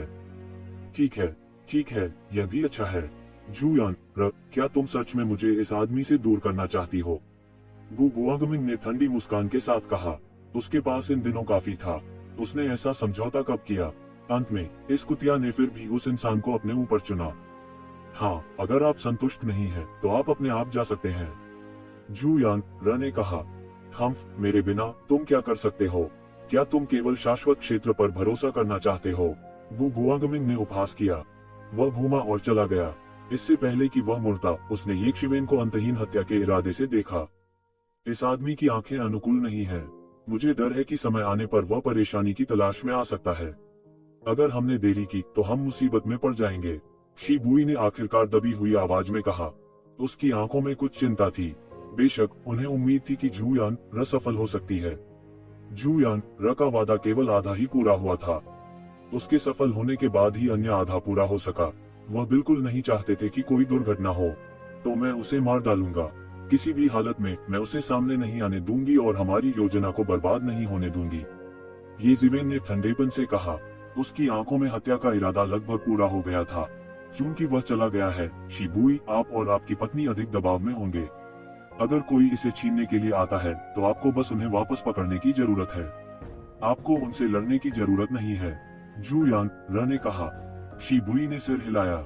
जूयान एर को यह कहने की कोई जरूरत नहीं थी। जूयान र ने जो वादा किया था उसके लिए वह अपने जीवन का आदान प्रदान नहीं करेगा। यह इतना महत्वपूर्ण नहीं था। इस बार मुझे उम्मीद है कि हर कोई एक साथ काम कर सकता है, खासकर आप और आपकी पत्नी। जब योजना पूरी हो जाएगी तो आपसे वादा किया गया सब कुछ आपका हो जाएगा। जूयान र ने एक गरिमापूर्ण अभिव्यक्ति के साथ कहा। उसके पास एक जनरल का व्यवहार था। दूरी में प्रतीत होता है कि शाश्वत ज्वाला धीरे धीरे मंद हो गई। इसने अब उस भयानक ज्वाला को नहीं उगला जो शून्य में जल सकती थी। सबके हौसले पस्त हो गए। वे अच्छी तरह जानते थे कि ज्वालामुखी अंततः सुप्त अवस्था में प्रवेश कर गया था और अब भयानक ज्वाला नहीं उगल रहा था। चल दर, ये जिवेन चिल्लाया। उसका पूरा शरीर बिजली के एक गोले में बदल गया और बाहर निकल आया। जूयान र फिर एक सिंदूर पक्षी में बदल गई और खुद को उसमें लपेट लिया। वह फौरन अंदर चली गई। उसके पीछे शिबुई और शू मिजुआन भी दौड़े चले आए। यह कहा जा सकता है कि उनमें से प्रत्येक ने अपनी जादुई शक्तियां दिखाई। छप छप, जैसे ही ये जिवेन ज्वालामुखी के मुहाने पर पहुंची, मैग्मा की एक बड़ी लहर उठी जो हजारों फीट ऊंची थी। इसने उसे लगभग लपेट लिया। हालांकि यह एक निष्क्रिय अवधि में प्रवेश कर चुका था, फिर भी यह बेहद खतरनाक था। हालांकि ये शिवेन नहीं रुका और सीधे फाफ की आवाज के साथ नीचे कूद गया। इससे पहले कि वह कूदता, सक्रिय ज्वालामुखी के ऊपर का तापमान अभी भी हजारों डिग्री सेल्सियस था। जैसे ही उसने छलांग लगाई, वह 10 लाख डिग्री सेल्सियस तक के तापमान की चपेट में आ गया। यह लगभग चरम सीमा थी कि एक देवता जिसने अभी दाव हासिल किया था वह सहन कर सकता था। जिन लोगों ने दाव हासिल नहीं किया था उनके लिए देवता वास्तव में सर्वशक्तिमान थे। वे लगभग कुछ भी चाहते थे। हालांकि वे अभी भी एक सुपर शक्तिशाली जीवन रूप थे। पर्यावरण की अभी भी एक सीमा थी जिसे वे सहन कर सकते थे। भयानक गर्मी ने शिवेन को लगभग घुटन महसूस करा दी। आमतौर पर इतना उच्च तापमान वाष्पीकृत हो जाता, हालांकि तरल के रूप में अभी भी मैग्मा था। इतना ही नहीं, अंदर घुसते ही उसे गड्ढे के अंदर से एक भयानक लहर की आहट महसूस हुई। एक भयानक शक्ति उभर रही थी। उन्होंने तुरंत महसूस किया कि यह गड्ढा भूतापीय ऊर्जा द्वारा नहीं बनाया गया था, बल्कि इसके अंदर हर समय परमाणु विस्फोट हो रहे थे। परमाणु लगातार नष्ट हो रहे थे और एक भयानक शक्ति में बदल गए थे जो बाहर निकल रही थी। दूसरे शब्दों में, अगर कोई अंदर घुसना चाहता है तो उसे न केवल अत्यधिक उच्च तापमान को सहना होगा, बल्कि समय समय पर होने वाले परमाणु विस्फोटों से भी सावधान रहना होगा। यहाँ तक एक शक्तिशाली देवता भी ऐसी जगह पर बुरी तरह विफल हो सकता है अगर वह सावधान न हो। वह मर भी सकता है। यह वास्तव में एक चरम स्थान है। हर कोई सावधान रहे, ये जिवेन ने आवाज के माध्यम से कहा। उस समय उनकी आवाज बिल्कुल प्रसारित नहीं हो सकी। इससे बनी ध्वनि तरंगे 1 मीटर दूर भी नहीं जा सकती थी। उन्होंने स्पष्ट रूप से एक अमर स्तर के बिजली घर को देखा जो बहुत दूर नहीं भागने की कोशिश कर रहा था। हालांकि उसे जिंदा जला दिया गया था। एक देवता के रूप में उनकी पहचान यहाँ अर्थहीन थी। दूसरी ओर जूयानर पानी में मछली की तरह थी। वह अंतहीन मैग्मा से प्रभावित नहीं थी। 4 महान देवताओं में से दक्षिणी सिंदूर पक्षी पृथ्वी की आग को दबाने के लिए जिम्मेदार था। दूसरे शब्दों में, वह धन्य देवी थी जिसने ज्वालामुखी के विस्फोट को दबा दिया। उसका गोत्र पृथ्वी की आग में रहने के लिए पैदा हुआ था। हालांकि यहाँ का वातावरण कठोर था, लेकिन यह इस हद तक नहीं था कि वह इसे सहन नहीं कर सकती थी। दंपति में शू मेजुआन सबसे कमजोर थी क्योंकि वह एक इंसान थी, इसलिए वह इसके अनुकूल नहीं हो सकी। हालांकि यह वह बिंदु नहीं था जहां वह इसे सहन नहीं कर सकती थी। वह जितना नीचे गया, तापमान उतना ही अधिक होता गया। वह धीरे धीरे कोर के पास पहुंचा। वह वास्तव में करोड़ों मीटर की ऊंचाई पर था। अपने शरीर की ताकत के साथ भी उसके पास थंडर बैटल आर्मर का उपयोग करने के अलावा कोई विकल्प नहीं था। हर मिनट और हर सेकंड उसकी कोशिकाओं को जलाया जा रहा था और पुनर्जीवित किया जा रहा था। इस समय जूयान सीधे अपने मूल शरीर में परिवर्तित हो गई। एक विशाल और सुंदर सिंदूर पक्षी करोड़ों डिग्री के उच्च तापमान में स्वतंत्र रूप से उड़ सकता था। शिबुई और उनकी पत्नी ने उच्च तापमान का सामना करने के लिए पहले से ही अपने ईश्वरीय राष्ट्रों को खोल दिया था, नहीं तो जिंदा जला देंगे। हुश, ऊर्जा का एक प्रवाह तुरंत मैग्मा के माध्यम से फट गया और बमबारी कर दिया। वे चारों तुरंत सतर्क हो गए। कोई पास था। शिबुई, तुम और तुम्हारी पत्नी रुको और उन्हें रोको, जुयान र ने निर्णायक रूप से कहा। समझा। शिबुई ने तुरंत मैग्मा को अलग कर दिया और दूरी में उड़ गए। शू मेजुआन ने भी पीछे से पीछा किया, सीधे उस जगह की ओर बढ़ रहा था जहां हमला शुरू किया गया था। ये जिवेन और जुयानर नीचे उतरते रहे और थोड़ी देर बाद हुश हुश हुश, अनजाने में कुछ आंकड़े पहले से ही पास में छिपे हुए थे। तुम पहले जाओ, यह जगह मेरे लिए छोड़ दो, ये जिवेन ने कहा। हम ऐसा कैसे कर सकते हैं? यहाँ बहुत सारे लोग हैं। जुयान र ने तुरंत आपत्ति जताई। यदि आप भी रुकते हैं तो बहुत देर हो जाएगी। ये लोग निश्चित रूप से हमारी गति में देरी करने के लिए यहाँ हैं, और यदि आप बहुत धीमे हैं तो पर्पल ब्लू लॉर्ड्स फ्लेम को दूसरे ले जाएंगे और फिर हम वास्तव में अंदर होंगे व्यर्थ इस बार, ये जिवेन ने जल्दी से कहा। ठीक है, उनसे आमने सामने मत लड़ो, बस उन्हें देर करो, चिंता मत करो, जब तक मेरा हिस्सा है तुम्हारा भी हिस्सा होगा। जुयान एर भी बहुत निर्णायक थी। उसने तुरंत अपना मन बना लिया। वह लौ की एक गेंद में बदल गई और सीधे खोज करने के लिए अगले स्तर पर चली गई। बाहर आओ, तू, जिवेन ने ठंडेपन से कहा। ये शियुवु, आज ठीक यही तुम्हारी मौत का दिन होगा। मैग्मा के माध्यम से एक ठंडी आवाज चुप गई। यह और कौन हो सकता है लेकिन गुगुआगमिंग। अगर तुम यहाँ मरोगे तो किसी को पता नहीं चलेगा। तो क्या हुआ अगर तुम मर गए? हा हा हा हा। उन्होंने प्रकाश के साम्राज्य को खोला और मैग्मा में स्वतंत्र रूप से चले। उसकी शक्ति वास्तव में असाधारण थी। उसके बगल में दो राक्षस कुल थे। एक राक्षस वंश का एक महान कुलीन था और दूसरा असुर वंश का एक शक्तिशाली स्वामी था। उन दोनों ने किंगडम ऑफ लाइट भी खोला। वे दोनों ऋषि लोक के स्वामी थे। ये जिवेन को नहीं पता था कि गुगुआगमिन को ये दो दानव कबीले स्वामी कहाँ मिले। आप वास्तव में हार नहीं मानना है, लेकिन आप सही हैं। यह जगह सुनसान है। यहाँ तक अगर आप मर भी जाते हैं तो कोई नहीं जान पाएगा कि आप कैसे मर गए, ये जिवेन ने ठंडेपन से कहा। अहंकारी, लेकिन मेरे पास अब आपके साथ खेलने का समय नहीं है। मैं उस कुतिया को पकड़ना चाहता हूँ। मैंने उसके साथ बहुत अच्छा व्यवहार किया है, लेकिन उसने वास्तव में तुम्हारे जैसे सुंदर लड़के के लिए मेरा पीछा किया। मैं उसे बताना चाहता हूँ कि वो कितनी गलत है। गुगुआगमिन ने ये जिवेन की ओर रुखाई से देखा। हालांकि वह ये जिवेन को व्यक्तिगत रूप से मारना चाहता था, फिर भी उसे लगा कि जुयान एर अधिक महत्वपूर्ण है।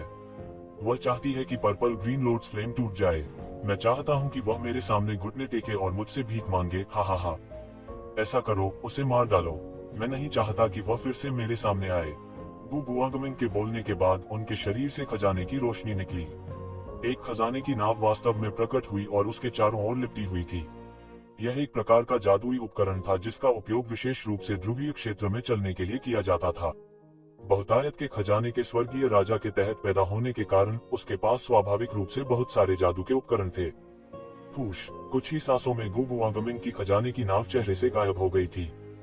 हा हा हा। मैं लंबे समय से किसी इंसान से नहीं मिला हूँ। मुझे इंसान का मांस खाना बहुत पसंद है। बड़ा दानव अजीब तरह से हंसा। उसके साथ बकवास मत करो। जितनी जल्दी हो सके उसे मार डालो। हम चीजें लेने के बाद छोड़ सकते हैं। असुर कबीले के दूसरे राक्षस कबीले के मालिक ने ठंडेपन से कहा। वह परेशानी नहीं पैदा करना चाहता था। बस इसे मुझ पर छोड़ दो। मैं केवल शाश्वत क्षेत्र को नहीं समझता। वह क्या चाहता है? वह वास्तव में चाहता है कि हम एक साथ चलें। उसे हमारी बिल्कुल भी जरूरत नहीं है। मैं इसे अकेले कर सकता हूँ। महान दानव कबीले के मालिक ने उपहास किया। प्रकाश का पूरा साम्राज्य तुरंत सैकड़ों मील तक फैल गया। यह अचानक ये जिवेन सहित दुनिया को कवर करने लगा। हर जगह अत्यंत अंधेरा था, जैसे दानव लोक का वातावरण। सभी नियम नियंत्रण में थे और एक अत्यंत भयानक शक्ति ने ये शिवेन को कुचल दिया। ऋषि क्षेत्र का साम्राज्य उन देवताओं के लिए एक प्राकृतिक दमन था जो ऋषि क्षेत्र में नहीं पहुंचे थे। हे। आकाश अंतहीन अजीब हंसी से भर गया था। महान राक्षसों के अनगिनत धुंधले आंकड़े सभी दिशाओं से आए। उनकी गति अत्यंत तेज थी और उन्होंने एक क्षण में सारे स्थान को भर दिया। मानव, आज्ञाकारी रूप से खड़े रहो और मुझे तुम्हें निगलने दो। महान दानव की आवाज महान दानव की धुंधली आकृति से आई थी। यह एक सपने जैसा था और यह कहना मुश्किल था कि यह सच था या नहीं। ऐसा लग रहा था कि सब कुछ नकली है, लेकिन यह भी लग रहा था कि सभी आंकड़े असली थे, जिससे यह बताना मुश्किल हो गया कि कौन असली है और कौन नकली। यह भी महान दानव कबीले के बीच एक बहुत ही प्रसिद्ध आंदोलन तकनीक थी। यह कहना असंभव था कि यह वास्तविक था या नहीं। हालांकि वह नहीं जानता था कि गुगुआगमिन ने ये जिवेन को इतना महत्व क्यों दिया, फिर भी उसने महत्वपूर्ण क्षण में सावधान रहने का फैसला किया। सावधान रहना ही दीर्घ जीवन जीने का उपाय था। टकराना। येज़िवेन ने एक मुक्का मारा, उसके सामने बड़े दानव की छाया चकनाचूर हो गई। ये नकली है। टकराना। एक और महान दानव को उसकी मुट्ठी से टुकड़े टुकड़े कर दिया गया, लेकिन यह भी नकली था। यह बेकार है। मेरे पास अनगिनत क्लोन हैं, आपके लिए यह बताना असंभव है कि कौन सा असली है और कौन सा नकली। अंत में तुम केवल मेरे द्वारा मारे जा सकते हो। महान दानव बेतहाशा हंसा। मुझे परवाह नहीं है कि तुम असली हो या नकली। मेरे लिए उन सभी को तोड़ दो। येज़िवेन ने जोर से दहाड़ लगाए। उसके शरीर के रोम रोम से गड़गड़ाहट और बिजली चमक उठी।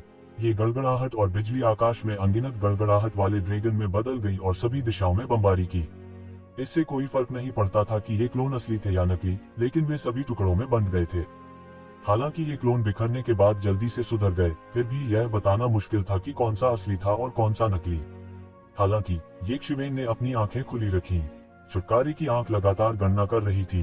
तलवार। उसने अपने हाथ से शून्य की ओर खींचा, एक लंबी तलवार पकड़ी और उसे शून्य में मार दिया। पुची। एक तलवार की रोशनी एक आकृति के माध्यम से चुभ गई और रक्त शून्य से बह निकला। आकाश को भरने वाले क्लोन तुरंत गायब हो गए और एक आकृति शून्य से बाहर निकली। यह महान शैतान था। येज़िवेन की तलवार अंतरिक्ष में उसके शरीर में छेद कर गई थी। उसकी आंखें अभी भी अविश्वास से भरी थीं। उसे विश्वास नहीं हो रहा था कि येज़िवेन उसके शरीर के आर पार देख सकती है। तार्किक रूप से कहें तो उसे अपने आर पार देखने में सक्षम नहीं होना चाहिए। असंभव। आप मेरी आंदोलन तकनीक के माध्यम से कैसे देख सकते हैं? अविश्वास में महान दानव ने कहा। यह असंभव क्यों है? तुम बहुत मूर्ख हो, येज़िवेन ने ठंडेपन से कहा। जब उसने अभी अभी थंडर ड्रैगन की शक्ति का उपयोग किया, तो वह स्पष्ट रूप से देख सकता था कि उनमें से कोई भी प्रेत वास्तविक नहीं था। हालांकि उनके आभामंडल को बहुत अच्छी तरह से छुपाया गया था। भले ही येज़िवेन ने मुक्ति की आंख खोल दी हो, वह केवल एक एक करके उनके आर पार देख सकता था। इतने सारे भूतों को एक पल में देखना असंभव था। इस तरह की आंदोलन तकनीक बहुत ही भयानक थी। इससे भी अधिक भयानक बात यह थी कि यदि ये प्रेत उसके सामने होते, तो वे एक पल में अपने मूल शरीर में परिवर्तित हो सकते थे। ये क्लोन बेकार लग रहे थे, लेकिन वास्तव में ये एक तरह का माध्यम थे। जब तक ये क्लोन पूरे अंतरिक्ष में फैल गए, तब तक वह तुरंत इस दुनिया में कहीं भी दिखाई दे सकता था। हालांकि यह अफसोस की बात थी कि येज़िवेन को बिल्कुल भी मूर्ख नहीं बनाया गया था। उन्होंने सीधे एक नजर में सभी झूठों को देखा। विस्फोट। येज़िवेन ने जोर से चिल्लाया और एक मुहर को चिकोटी काट दी। महान शैतान की छाती में डाली गई तलवार सीधे फट गई। Boom boom boom boom. Dot. On long long long. पलक झपकते ही शून्य फट गया और सब कुछ हट गया। येज़िवेन की जादुई शक्ति के कारण हुआ विस्फोट इतना भयानक था कि महान शैतान भगवान, जो केवल गंभीर रूप से घायल हो गया था, तुरंत मांस और खून के टुकड़ों में उड़ गया, जिससे आकाश भर गया। गर्जन। महान शैतान दहाड़ता है और दूरी में अपने शरीर को फिर से जोड़ने की कोशिश करता है।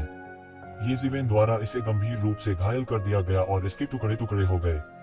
यहाँ तक अगर यह अपने शरीर को फिर से जोड़ सकता है, तो यह कई वर्षों की मार्शल शक्ति का उपभोग करेगा।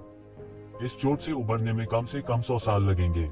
बुआंगमिंग यह सोचने के लिए बहुत अहंकारी है कि आप मुझे अपने कुछ लोगों के साथ रोक सकते हैं। येज़िवेन ने हल्के से कहा। उसे मार डालो, मैं उसे मरना चाहता हूँ। महान शैतान ने दहाड़ा और असुर वंश के शक्तिशाली राक्षस पूर्वज को देखा। असुर कबीले का स्वामी महान शैतान की तुलना में बहुत अधिक शांत था। वह येज़िवेन पर समय बर्बाद नहीं करना चाहता था और अब उसकी आंखों में एक भयंकर रूप दिखाई दिया। उसके हाथों से जंजीरें छूट गईं, जो सभी नियमों से खींचे जाने के बाद घनीभूत हो गई थीं और तुरंत येज़िवेन की ओर झपटी। यह रात के आसमान को चीरती हुई बिजली की तरह थी, बहुत तेज। टकराना। येज़िवेन ने अपना हाथ उठाया और एक मुट्ठी को अवरुद्ध कर दिया जो उसके सिर पर लगने वाली थी। जो देवताओं के हैं वे देवताओं के पास लौट जाएंगे और जो नरक में जाने चाहिए वे नरक में जाएंगे। असुर कबीले का मालिक कुछ जप करता हुआ प्रतीत हो रहा था। उसका शरीर चमक उठा और एक विशाल छाया में बदल गया, जिसने सीधे येज़िवेन पर पैर रखा। तोड़ना। थंडर ड्रैगन हेल्बर्ट येज़िवेन के हाथ में गरजते हुए दिखाई दिया। हेल्बर्ट एक लंबे अजगर की तरह शून्य में घुस गया और इस विशाल आभासी छाया को एक पल में नष्ट कर दिया। असुर कबीले के मास्टर की अभिव्यक्ति नहीं बदली और वह बेहद शांत थे। उनके हाव भाव में जरा भी बदलाव नहीं आया। उसका पलटवार लगभग तुरंत हुआ और एक मुक्का येज़िवेन की ओर लगा। मुट्ठी की ऊर्जा फैल गई और सभी दिशाओं में बिखर गई। यह मुट्ठी ऊर्जा आकाश को भेदने के लिए पर्याप्त थी। पशु दाव। येज़िवेन ने गरजते हुए प्रतिद्वंद्वी की मुट्ठी की ऊर्जा का विरोध करने के लिए 6 पाथर्स ऑफ रीइंकार्नेशन फिस्ट के साथ मुक्का मारा। टकराना। क्षण भर में उस असुर कुल के विशेषज्ञ की भुजा एक जोरदार धमाके के साथ फट गई। उसका पूरा शरीर मैग्मा में उल्टा उड़ता हुआ भेजा गया था। इसके अलावा येज़िवेन ने इस समय अपने बचाव को तोड़ दिया था। वह सीधे मैग्मा से झुलस गया था और वह लगातार दर्द से चीख रहा था। 10 मिलियन डिग्री से अधिक के इस तापमान का तात्कालिक विस्फोट एक व्यक्ति को शून्य में बदलने के लिए पर्याप्त था। तुम मौत को दावत दे रहे हो। ग्रेट फरैंड कबीले का विशेषज्ञ अचानक आकाश में 10 हमशक्लों में विभाजित हो गया। प्रत्येक डोपेलगैंगर के पास जबरदस्त ताकत थी, लगभग मुख्य शरीर से हीन नहीं। एक भयानक शक्ति एक पल में भड़क उठी। प्रत्येक महान दानव ने एक अत्याचारी आभा बिखेरी। यह अनुपम दिव्य कला थी जिसे वे केवल एक गुप्त तकनीक का उपयोग करके ही सक्रिय कर सकते थे। अचानक 10 शक्तिशाली आकृतियां प्रकट हुई। उनमें से प्रत्येक बहुत मजबूत था, लेकिन जब उनमें से 10 सेना में शामिल हो गए तो वे और भी अजेय थे। दूर युद्ध की जासूसी कर रहे बहुत से लोग यह दृश्य देखकर दंग रह गए। युद्ध की तीव्रता उनकी कल्पना से कहीं अधिक थी। यहाँ तक सेज प्लेन काश्तकार भी लापरवाही से शामिल होने की हिम्मत नहीं करेंगे। वे एक के बाद एक तितर बितर हो गए। यहाँ लड़ाई बहुत तीव्र थी और वे यूं ही इसमें शामिल नहीं हो सकते थे। आशुरा कबीले के विशेषज्ञ की अभिव्यक्ति भी थोड़ी बदल गई, क्योंकि उसने कभी इस महान दानव के पास ऐसा तुरुप का इक्का नहीं देखा था। उसने पहले कभी नहीं दिखाया था। गर्जन, मारना, मैं तुम्हें टुकड़ों में फाड़ने जा रहा हूँ। 10 महान दानव कबीले के विशेषज्ञ दहाड़ते हुए यीज़िवेन की ओर दौड़ पड़े। ऐसा लग रहा था जैसे पूरी दुनिया के पास केवल ये 10 अंक ही बचे हैं। भयानक पवित्र साम्राज्य एक पल में बह गया और सबसे पहले यीज़िवेन को दबा दिया। मेरे पास आपके साथ बर्बाद करना जारी रखने का समय नहीं है। यीज़िवेन की आभा हर गुजरते मिनट और सेकंड के साथ मजबूत होती जा रही थी। वह हर गुजरते मिनट और सेकंड के साथ और अधिक शक्तिशाली होता जा रहा था। उन्होंने सीधे तौर पर उन प्रतिबंधों को हटा दिया था जो खेती बनियान ने उन पर लगाए थे। उसकी ताकत तुरंत फट गई। 100 साल पहले की तुलना में वह और भी शक्तिशाली था। बूम! तू ज़िवेन की मानव दाव मुट्ठी एक पल में भड़क उठी, सीधे एक महान दानव को नष्ट कर दिया जो उस स्थान पर रक्त धुंध के बादल में उसकी ओर दौड़ रहा था। यह कैसे संभव है? एक पल में उसकी ताकत इतनी कैसे बढ़ सकती है? बगल में अशूरा कबीले के विशेषज्ञ को लगभग अपनी आंखों पर विश्वास नहीं हो रहा था। यीज़िवेन की ताकत अचानक भयानक स्तर तक बढ़ गई थी। महान दानव को 10 अवतारों में विभाजित किया गया था, लेकिन प्रत्येक अवतार की ताकत कम समय के लिए मुख्य शरीर के साथ प्रतिस्पर्धा करने के लिए पर्याप्त थी। इतनी ताकत के साथ यह एक ही स्तर के कई विशेषज्ञों से लड़ने के लिए काफी था। हालांकि यीज़िवेन के सामने यह एक नाजुक कचरे की तरह था जो तुरंत टुकड़ों में फट गया। हालांकि इस समय महान दानव धनुष पर तीर की तरह थे जिनके पास आग लगाने के अलावा कोई विकल्प नहीं था। वे पहले ही यीज़िवेन के सामने भाग गए थे और उनके पास चाहकर भी बचने का समय नहीं था। वे केवल यीज़िवेन के साथ लड़ सकते थे और यीज़िवेन उन्हें यह अवसर बिल्कुल नहीं देगी। उसने बिजली की तरह हमला किया और उसकी गति और भी तेज थी। उसकी मुट्ठी ने सीधे एक महान दानव के शरीर पर बमबारी की। बूम! तेज गर्जना के साथ महादानव दर्द से चीख पड़ा। उसका पूरा शरीर हवा में रक्त के धुंध के बादल में बदल गया और इससे पहले कि वह फिर से संघनित हो पाता, मैग्मा द्वारा उसे एक कुरकुरा कर दिया गया। यह शक्ति बाहर फैल गई, जिससे क्रेटर के ऊपर हजारों फीट ऊंची एक विशाल लहर बन गई। जल्दी करो, इस मौके का फायदा उठाकर उसे मार डालो। मैं चाहता हूं कि वह बिना किसी कब्रगाह के मर जाए। एक बड़ा दानव अचानक चिल्लाया, लेकिन इससे पहले कि वह प्रतिक्रिया कर पाता, स्काई फ्लिपिंग सील आसमान से गिर गई, सीधे उसे पाउडर में तोड़ दिया। तीसरे महान दानव, तीसरे ऋषि दायरे के महान दानव को यीज़िवेन ने विस्फोट से मार डाला। वह धारदार हथियार जो महान राक्षसों के शाश्वत दायरे, दिव्य साम्राज्य को दबाने वाला था, यीज़िवेन के सामने बेकार लग रहा था। उनके शरीर से वज्र की शक्ति निकली जिससे लोग सिहर उठे। वह जहां भी गया, दिव्य साम्राज्य ढह गया और दुनिया शून्य में बदल गई। यह उसे बिल्कुल नहीं रोक सकता था, जैसे कि ईश्वरीय साम्राज्य सिर्फ एक कागज का टुकड़ा था और यह उसके लिए बिल्कुल भी मेल नहीं खाता था। यह कैसे संभव है? क्या वह वास्तव में केवल अनंत क्षेत्र में है? वह ईश्वरीय साम्राज्य की उपेक्षा कैसे कर सकता है? असुर कबीले का विशेषज्ञ भी हैरान था। पहले तो उसने यीज़िवेन को गंभीरता से नहीं लिया। कोई फर्क नहीं पड़ता कि शाश्वत क्षेत्र महान राक्षस कितने मजबूत थे, जब तक दिव्य राज्य दिखाई दिया तब तक उन्हें दबा दिया जाएगा और कोई अन्य संभावना नहीं थी। लेकिन इस शख्स की ताकत उसकी समझ से बाहर थी। यहाँ तक कि वे राक्षसी प्रतिभाएं भी, जब वे अनंत क्षेत्र में थी, बिना प्रतिरोध के दिव्य राज्य में प्रवेश नहीं कर सकती थी। बूम! एक और महान दानव को नष्ट कर दिया गया था और दिव्य साम्राज्य का एक कोना जो यीज़िवेन को घेरे हुए था, टूट गया था, उसे रोकने में असमर्थ था। शेष ग्रेटर इविल डेविल सभी ने उस पर पागलपन से हमला किया। उनकी आंखें रक्तरंजित थी और वे पूरी तरह से क्रोधित थे। इन ग्रेटर इविल डेविल्स में से प्रत्येक ने बनने के लिए बहुत प्रयास किया था। अब जबकि उनमें से एक को एक मुक्के से मार दिया गया था, यह वास्तव में खून का झगड़ा था। बहुत कमजोर, क्या तुम वास्तव में संत के दायरे में हो? तुमने मुझे निराश किया, यीज़िवेन ने उपहास किया। ये महान दानव 100 साल पहले वुजियू की तुलना में बहुत कमजोर थे और 100 साल पहले की तुलना में उनकी ताकत में बहुत सुधार हुआ था। वे बिल्कुल समान स्तर पर नहीं थे। खेती की बनियान द्वारा दबाई गई ताकत को मुक्त करने के बाद उनकी ताकत कुछ ऐसी नहीं थी जिसकी वे तुलना कर सकें। बूम बूम बूम, प्रत्येक महान दानव के हमशक्ल को तोड़ दिया गया था और महान दानव इतना उदास था कि वह खून की उल्टी करना चाहता था। इस गुप्त विधि का उपयोग करने के बाद सभी हमशक्ल मूल जैसे ही हो गए और कोई अंतर नहीं था। लेकिन इस तरह के घूसे मारना भी जीवन शक्ति का विषय था और येज़िवेन को नहीं पता था कि डोपेलगैंगर्स को ठीक होने में कितने दसियों साल लगेंगे। गर्जन, द ग्रेट डेविल बहुत ही दुखद तरीके से दहाड़ा। उसके अपने हमशक्ल येज़िवेन के मुक्कों से अलग हो गए थे और उसके हमले येज़िवेन के शरीर पर गिरे थे, लेकिन वे उसके बचाव को भी नहीं तोड़ सके। यह दुनिया की सबसे दुखद बात थी और अपने पदार्पण के बाद से उन्होंने कभी भी इस तरह की निराशाजनक चीज का सामना नहीं किया था। क्या आप अभी भी खड़े होकर देखना चाहते हैं? अंत में येज़िवेन द्वारा आखिरी दम तक मारे जाने के बाद वह जल्दी से मुड़ा और भागना चाहता था। दूर नहीं, असुर कबीले के विशेषज्ञ ने आखिरकार एक चाल चली और आकाश को भरने वाले मुट्ठी के इरादे को नष्ट कर दिया गया। असुरपथ और एक शक्तिशाली आभा एक पल में बह गई। भाड़ में जाओ, येज़िवेन ने मुट्ठी के इरादे को कुचल दिया और फिर भागने वाले महान दानव के साथ पकड़ा और उस पर रौंद दिया, सीधे महान दानव के शरीर को तोड़ दिया और अंतहीन गर्म मैग्मा में जला दिया। इस समय केवल आशुरा कबीले का विशेषज्ञ ही बचा था और वह यह भी जानता था कि वह येज़िवेन से आगे नहीं निकल पाएगा। इतने कम समय में उसका शरीर पूरी तरह से उजागर हो गया था। उसके पास गोली काटने और आगे बढ़ने के अलावा कोई चारा नहीं था। उसके हाथ में एक लंबी कृपाण दिखाई दी और कृपाण प्रकाश में उतार चढ़ाव हो रहा था, जो असुर की शक्ति को लगातार उगल रहा था। असुर का ब्लेड बह गया और अपने रास्ते में आने वाली हर चीज को काटकर येज़िवेन के शरीर को काट रहा था। येज़िवेन के चेहरे पर कोई भाव नहीं था और उसने अपनी हथेली से थप्पड़ मार दिया। आप मौत को दावत दे रहे हैं। आशुरा कबीले का विशेषज्ञ गुस्से में था। येज़िवेन बस उसकी ताकत को देख रहा था और वास्तव में अपने असुर कृपाण को नंगे हाथों ले जाने की हिम्मत कर रहा था। भले ही एक शिवन की ताकत उसके जितनी अच्छी न हो, फिर भी वह इतना अहंकारी था कि नंगे हाथों से नहीं लड़ सकता था। मुझे विश्वास नहीं हो रहा है कि आप मेरे असुर कृपाण का सामना कर सकते हैं।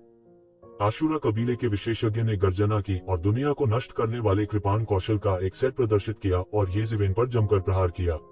टकराना, ताड़ो और असुर कृपाण में भीषण टक्कर हुई और पृथ्वी को चकनाचूर करने वाली ऊर्जा फैल गई।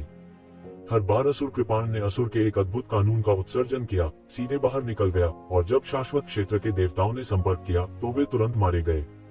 यहाँ तक गुस्से में दहाड़ने की आवाज भी फूट पड़ी। इस भयानक बल द्वारा आसपास के मैग्मा को भी बलपूर्वक दूर धकेल दिया गया। येज़िवेन का हाथ तुरंत एक चमकदार सुनहरी रोशनी में बदल गया, जैसे कि वह सोने में ढाला गया हो। यह आश्चर्यजनक ब्लेड प्रकाश उसकी हथेली पर गिरा, लेकिन उसके पास उसकी त्वचा को काटने का कोई उपाय नहीं था। यह केवल आश्चर्यजनक चिंगारी के फटने में फट सकता था। असुर वर्चस्व, असुर कबीले के विशेषज्ञ ने दहाड़ लगाए और अपनी सारी ताकत असुर कृपाण में डाल दी। एक अद्भुत कृपाण की चमक फूट पड़ी और उसके हाथ में असुर कृपाण बड़ा और बड़ा हो गया। ऐसा लग रहा था कि वह येज़िवेन को मारने जा रहा है। एक स्लैश। येज़िवेन ने तुरंत अपनी हथेली को हटा लिया और अपनी पांचों उंगलियों को मुट्ठी में जकड़ लिया। फिर उन्होंने मुक्का मारा। बूम! एक जोर की गर्जना के साथ उनकी मुट्ठी की ऊर्जा 6 पुनर्जन्मों में बदल गई और सभी दिशाओं को दबा दिया। गगनभेदी गर्जना के साथ शक्तिशाली असुर ब्लेड बोझ सहन करने में असमर्थ था और उस पर दरारें दिखाई देने लगी।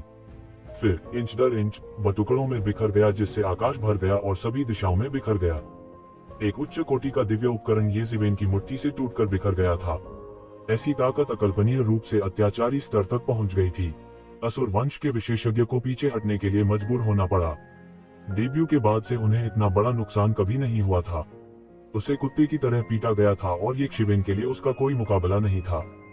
वह विश्वास नहीं कर सकता था कि एक शाश्वत क्षेत्र का विशेषज्ञ इतना अत्याचारी हो सकता है। जब उन्हें यह कार्य मिला तो उन्होंने सोचा कि गु बुआंगमिंग सिर्फ एक साधारण शाश्वत क्षेत्र विशेषज्ञ थे। उसने यह भी सोचा था कि गु बुआंगमिंग राय का पहाड़ बना रहे थे। अब जब उसने इसके बारे में सोचा तो गु बुआंगमिंग राय का पहाड़ बना रहे थे। इतने भयानक आदमी ने ही इन थोड़े से लोगों को भेजा था। यह उन्हें बाघ के मुंह में भेजने जैसा था। अगर उसे एक और मौका दिया जाता तो वह इस कार्य को फिर कभी स्वीकार नहीं करता। वह जल्दी से पीछे हट गया और येज़िवेन से सीधे लड़ने की हिम्मत नहीं कर पाया। नहीं तो उसे येज़िवेन पीट पीट कर मार डालेगा। धिक्कार है, एक शाश्वत क्षेत्र विशेषज्ञ इतना शक्तिशाली कैसे हो सकता है? गु बुआंगमिंग, आप कीमत चुकाएंगे। असुर वंश का विशेषज्ञ दहाड़ा। पहले भाड़ में जाओ, वह जल्द ही आपके साथ आएगा। येज़िवेन ने उपहास किया। उसे पता ही नहीं चला कि कब वह बाधाओं की परतों को पार कर गया और असुर कबीले के विशेषज्ञ के सामने दौड़ पड़ा। बूम! येज़िवेन ने अपनी मुट्ठी बाहर निकाली और सीधे गर्म मैग्मा को शून्य में बदल दिया। फिर उसने असुर वंश के विशेषज्ञ पर बमबारी की। असुर कबीले के विशेषज्ञ को तुरंत उड़ा दिया गया था। वो एक शिवेन की ताकत का बिल्कुल भी विरोध नहीं कर सका। वह अपने शरीर के माध्यम से एक अत्यंत भयानक शक्ति को महसूस कर सकता था, जो लगभग उसके मांस को चीर रहा था। ऐसी शक्ति ने ऋषि विमान को भी पार कर लिया था। उन्होंने कभी नहीं सोचा था कि कोई व्यक्ति विशुद्ध रूप से ताकत के बल पर ऐसी उपलब्धि हासिल कर सकता है। यह सिर्फ एक राक्षस था। वह किसी सामान्य मनुष्य से नहीं, बल्कि एक राक्षस, एक दानव से लड़ रहा था। कुची, येज़िवेन के हाथ में थंडर ड्रैगन हेल्बर्ट पहले ही विशाल आकाश में छेद कर चुका था। परशु उसके शरीर में छेद कर चुका था। वह संघर्ष करना चाहता था, लेकिन ऐसा लग रहा था जैसे उसकी सारी ताकत खत्म हो गई हो। बहुत जल्द उसकी सारी जीवन शक्ति छिन-भिन हो गई। हालांकि उनका भौतिक शरीर पूरी तरह से नष्ट नहीं हुआ था, लेकिन उनकी मूल आत्मा पूरी तरह से नष्ट हो गई थी। जल्द ही जादुई शक्ति के संरक्षण के बिना उसका शरीर जल्दी से मैग्मा में डूब गया। येज़िवेन ने इसे अपने हाथ से पकड़ा और थंडर ड्रैगन हेल्बर्ट उसके हाथ में लौट आया। हालांकि वे दोनों भी साधु थे और कई साल पहले टूट गए थे, फिर भी उनके और वू जियू के बीच एक बड़ा अंतर था, जो अभी हाल ही में टूटा था। यह सामान्य लोगों और उन शीर्ष प्रतिभाओं के बीच का फासला था। उनकी तुलना ही नहीं की जा सकती थी। इस समय जब येज़िवेन ने राहत की सांस ली थी, आसमान से एक काली रोशनी उतरी और सीधे येज़िवेन के गले से टकराई, उसे मारने का इरादा किया। येज़िवेन की आंखें तुरंत मुक्ति की आंख में बदल गईं। अचानक उसका पूरा शरीर छुटकारे की शक्ति बन गया, जो उसके भीतर उसकी रक्षा कर रहा था। बजना, इस काली रोशनी ने सीधे तौर पर छुटकारे की शक्ति को कम कर दिया और छुटकारे की शक्ति को सक्रिय होने का मौका भी नहीं मिला। येज़िवेन ने अपना बड़ा हाथ बढ़ाया और शून्य को पकड़ लिया। फिर शून्य में एक आकृति दिखाई दी। यह हिडन डेविल कबीले का विशेषज्ञ था। येज़िवेन ने मजबूती से उसका गला पकड़ लिया था और उसकी मार्शल शक्ति को सील कर दिया था। क्या आपको लगता है कि मैंने आपको नोटिस नहीं किया? मैं बस यह देखने के लिए इंतजार कर रहा था कि आप अपनी चाल कब चलेंगे। मैंने शुरुआत में अपनी पूरी ताकत का इस्तेमाल नहीं किया क्योंकि मैं आपकी चाल चलने का इंतजार कर रहा था। हालांकि मुझे आपसे इतने धैर्य की उम्मीद नहीं थी। आप अपनी चाल चलने से पहले 2 लोगों के मरने तक सहन कर सकते थे। तुम सच में निर्दयी हो, येज़िवेन ने धीरे से कहा। उन्होंने शुरू से ही इस छिपे हुए दानव विशेषज्ञ के अस्तित्व का पता लगा लिया था। हालांकि वह बहुत अच्छी तरह से छिपा था, लेकिन वह एक शिवेन की धारणा से नहीं छिप पाया था। हालांकि वह किनारे पर छिपा हुआ था और उसने कोई चाल नहीं चली थी, इसलिए येज़िवेन ने सीधे उस पर हमला नहीं किया था। अब उसने सोचा कि वह इसे गुप्त रूप से कर रहा था और ये शिवेन पर एक आश्चर्यजनक हमला करना चाहता था। हालांकि उसे उम्मीद नहीं थी कि एक शिवेन ने सब कुछ देख लिया है। सब कुछ येज़िवेन के नियंत्रण में था और वह अभी भी सोचता था कि वह बहुत गुप्त था। टकराना, तू ज़िवेन ने छिपे हुए शैतान कबीले के इस हत्यारे की गर्दन पर चुटकी ली और उसकी आत्मा को मिटा दिया। फिर उसका शरीर मैग्मा में जलने लगा। उसके शरीर को कोप की गांठ में बदलने और मैग्मा में तैरने में देर नहीं लगी। वे कुछ अमर पदार्थ थे। बू बुआंगमिंग को मिले इन 3 विशेषज्ञों के सिर काटने के बाद येज़िवेन ने उनकी संपत्ति की गिनती की। उन तीनों ने 100 मिलियन से अधिक दिव्य स्रोत को जोड़ा। यह बहुत ज्यादा नहीं था। जाहिर है उन्हें साधु क्षेत्र में केवल साधारण ही माना जा सकता था, इसलिए उन्हें बू बुआंगमिंग द्वारा काम पर रखा गया था। हालांकि येज़िवेन के लिए यह एक और अप्रत्याशित घटना थी। येज़िवेन ने संकोच नहीं किया। वह तुरंत नीचे उतरा और सीधे उनका पीछा किया। हालांकि ये लोग उसके मैच नहीं थे, लेकिन उसने उनसे निपटने में बहुत समय बर्बाद किया था। ये शिवेन को नहीं पता था कि नीचे की स्थिति कैसी थी। वह थोड़ा चिंतित था। उन्होंने देरी करने की हिम्मत नहीं की और सीधे नीचे उतरे। वह कोर क्षेत्र के जितना करीब गया, तापमान उतना ही अधिक होता गया। लाखों डिग्री का तापमान सीमा नहीं थी। इसके अलावा यह केवल सुप्त अवधि थी। सामान्य परिस्थितियों में तो ये देवता भी करीब आने की हिम्मत नहीं करते। बूम! मैग्मा से एक अत्यंत भयानक दबाव निकला। यह एक भयानक शक्ति थी जो आत्मा की गहराइयों से जागी हुई लगती थी। तू ज़िवेन ने दूरी में देखा और एक भयानक विशाल जानवर को मैग्मा में लुढ़कते देखा। यहाँ कई शक्तिशाली आंकड़े इंटरसेप्ट किए गए थे। चाहे वह जुयान, एर हो या बू बुआंगमिंग, वे सभी इस विशाल जानवर से उलझे हुए थे और आगे नहीं बढ़ सकते थे। उन दोनों के अलावा विभिन्न आकारों की दर्जनों आकृतियां भी थीं। यह विशाल जानवर ज्वालामुखी के तल पर एक घाटी के प्रवेश द्वार की रखवाली कर रहा था और यह वह घाटी थी जिसे हर कोई तोड़कर प्रवेश करने की कोशिश कर रहा था। येज़िवेन तुरंत समझ गए कि अंदर बैंगनी हरे कमल की लौ थी। उसे प्रवेश करने की कोई जल्दी नहीं थी, क्योंकि अंदर जाने का कोई रास्ता नहीं था। जिसने भी प्रवेश करने की कोशिश की, उस पर इस विशालकाय जानवर ने हमला कर दिया। इस विशालकाय जानवर का शरीर मैग्मा जैसा था। इसे इस तरह की जगह में देखना असंभव था। यदि यह गतिहीन रूप से दुबक जाता तो कोई भी इसके अस्तित्व का पता नहीं लगा पाता। केवल निरंतर लड़ाई और उसके शरीर की निरंतर गति की प्रक्रिया में ही कोई उसे स्पष्ट रूप से देख सकता था। यह एक शक्तिशाली जानवर था जो मगरमच्छ जैसा दिखता था। यह हजारों फुट लंबा था। इस तरह के शरीर के आकार को अन्य जगहों पर ज्यादा नहीं माना जा सकता है। हालांकि यह स्थान घाटी के प्रवेश द्वार को अवरुद्ध करने के लिए हुआ और कोई भी प्रवेश करने में सक्षम नहीं था। हालांकि वह जानवर बेहद शक्तिशाली था। एक साथ काम करने वाले दर्जनों शक्तिशाली ऋषियों का सामना करने पर भी वे उसे हिला नहीं पाए। यह बहुत संभावना थी कि इसमें ऋषि विमान के शिखर के बराबर साधना थी। ऐसी शक्ति उन सभी को रोकने के लिए काफी थी और यह उनका घरेलू मैदान था। इसलिए येक्षिवेन जल्दबाजी में नहीं थी। वह जल्दी में नहीं हो सकता था। जैसे जैसे समय बीतता गया अधिक से अधिक विशेषज्ञ आते गए। 100 से अधिक साधु संत आए हुए थे। हर कोई समझ गया था कि इस समय पर्पल ग्रीन लॉर्ड्स फ्लेम पाने का एकमात्र तरीका एक साथ काम करना और इस जानवर को दूर भगाना था। अगर वे इसके लिए लड़ना चाहते हैं तो यह जानवर के भगाए जाने के बाद होगा। जहां तक इस जानवर को मारने की बात है, यह पहले से ही कुछ ऐसा था जिसकी वे कल्पना करने की हिम्मत नहीं कर सकते थे। वक्त निकल गया। पलक झपकते ही दोनों पक्ष दिन रात लड़ते रहे, लेकिन किसी भी पक्ष को थकान महसूस नहीं हुई। देवताओं के लिए ऐसी लड़ाई उनके लिए सैकड़ों वर्षों तक जारी रहने में कोई समस्या नहीं होगी। हालांकि कुछ बदकिस्मत थे जिन्हें इस क्रूर जानवर ने पूरी तरह निगल लिया था। हालांकि न तो साधु विमान विशेषज्ञों और न ही क्रूर जानवर ने उन पर कोई ध्यान दिया। सबसे तीव्र लड़ाई अभी शुरू ही हुई थी। सौभाग्य से इस जानवर ने स्पष्ट रूप से अपना रास्ता साबित नहीं किया था और इसके पास बहुत सी चालें नहीं थीं। नहीं तो वह अपनी ताकत से सभी मालिकों को कुचलने में सक्षम होगा। यद्यपि साधना स्तर के संदर्भ में कई ऋषि लोग गुरु थे, वे समान स्तर पर नहीं थे। मध्य अवस्था में कोई सेज रियल मास्टर भी नहीं था। हर कोई दांत पीस रहा था और लड़ रहा था, लेकिन ज्यादा समय नहीं बचा था। ज्वालामुखी का सुप्त काल समाप्त होने वाला था। जू यांग ए सहित हर कोई यह जानता था और थोड़ा निराश महसूस कर रहा था। वह पूरी तरह से सिंदूरी चिड़िया में बदल चुकी थी। ऐसे माहौल में उसके मूल शरीर को बहुत फायदा हुआ। इस समय ये जिवेन जो चुपचाप लेटा हुआ था, चुपचाप युद्ध के मैदान में आ गया था।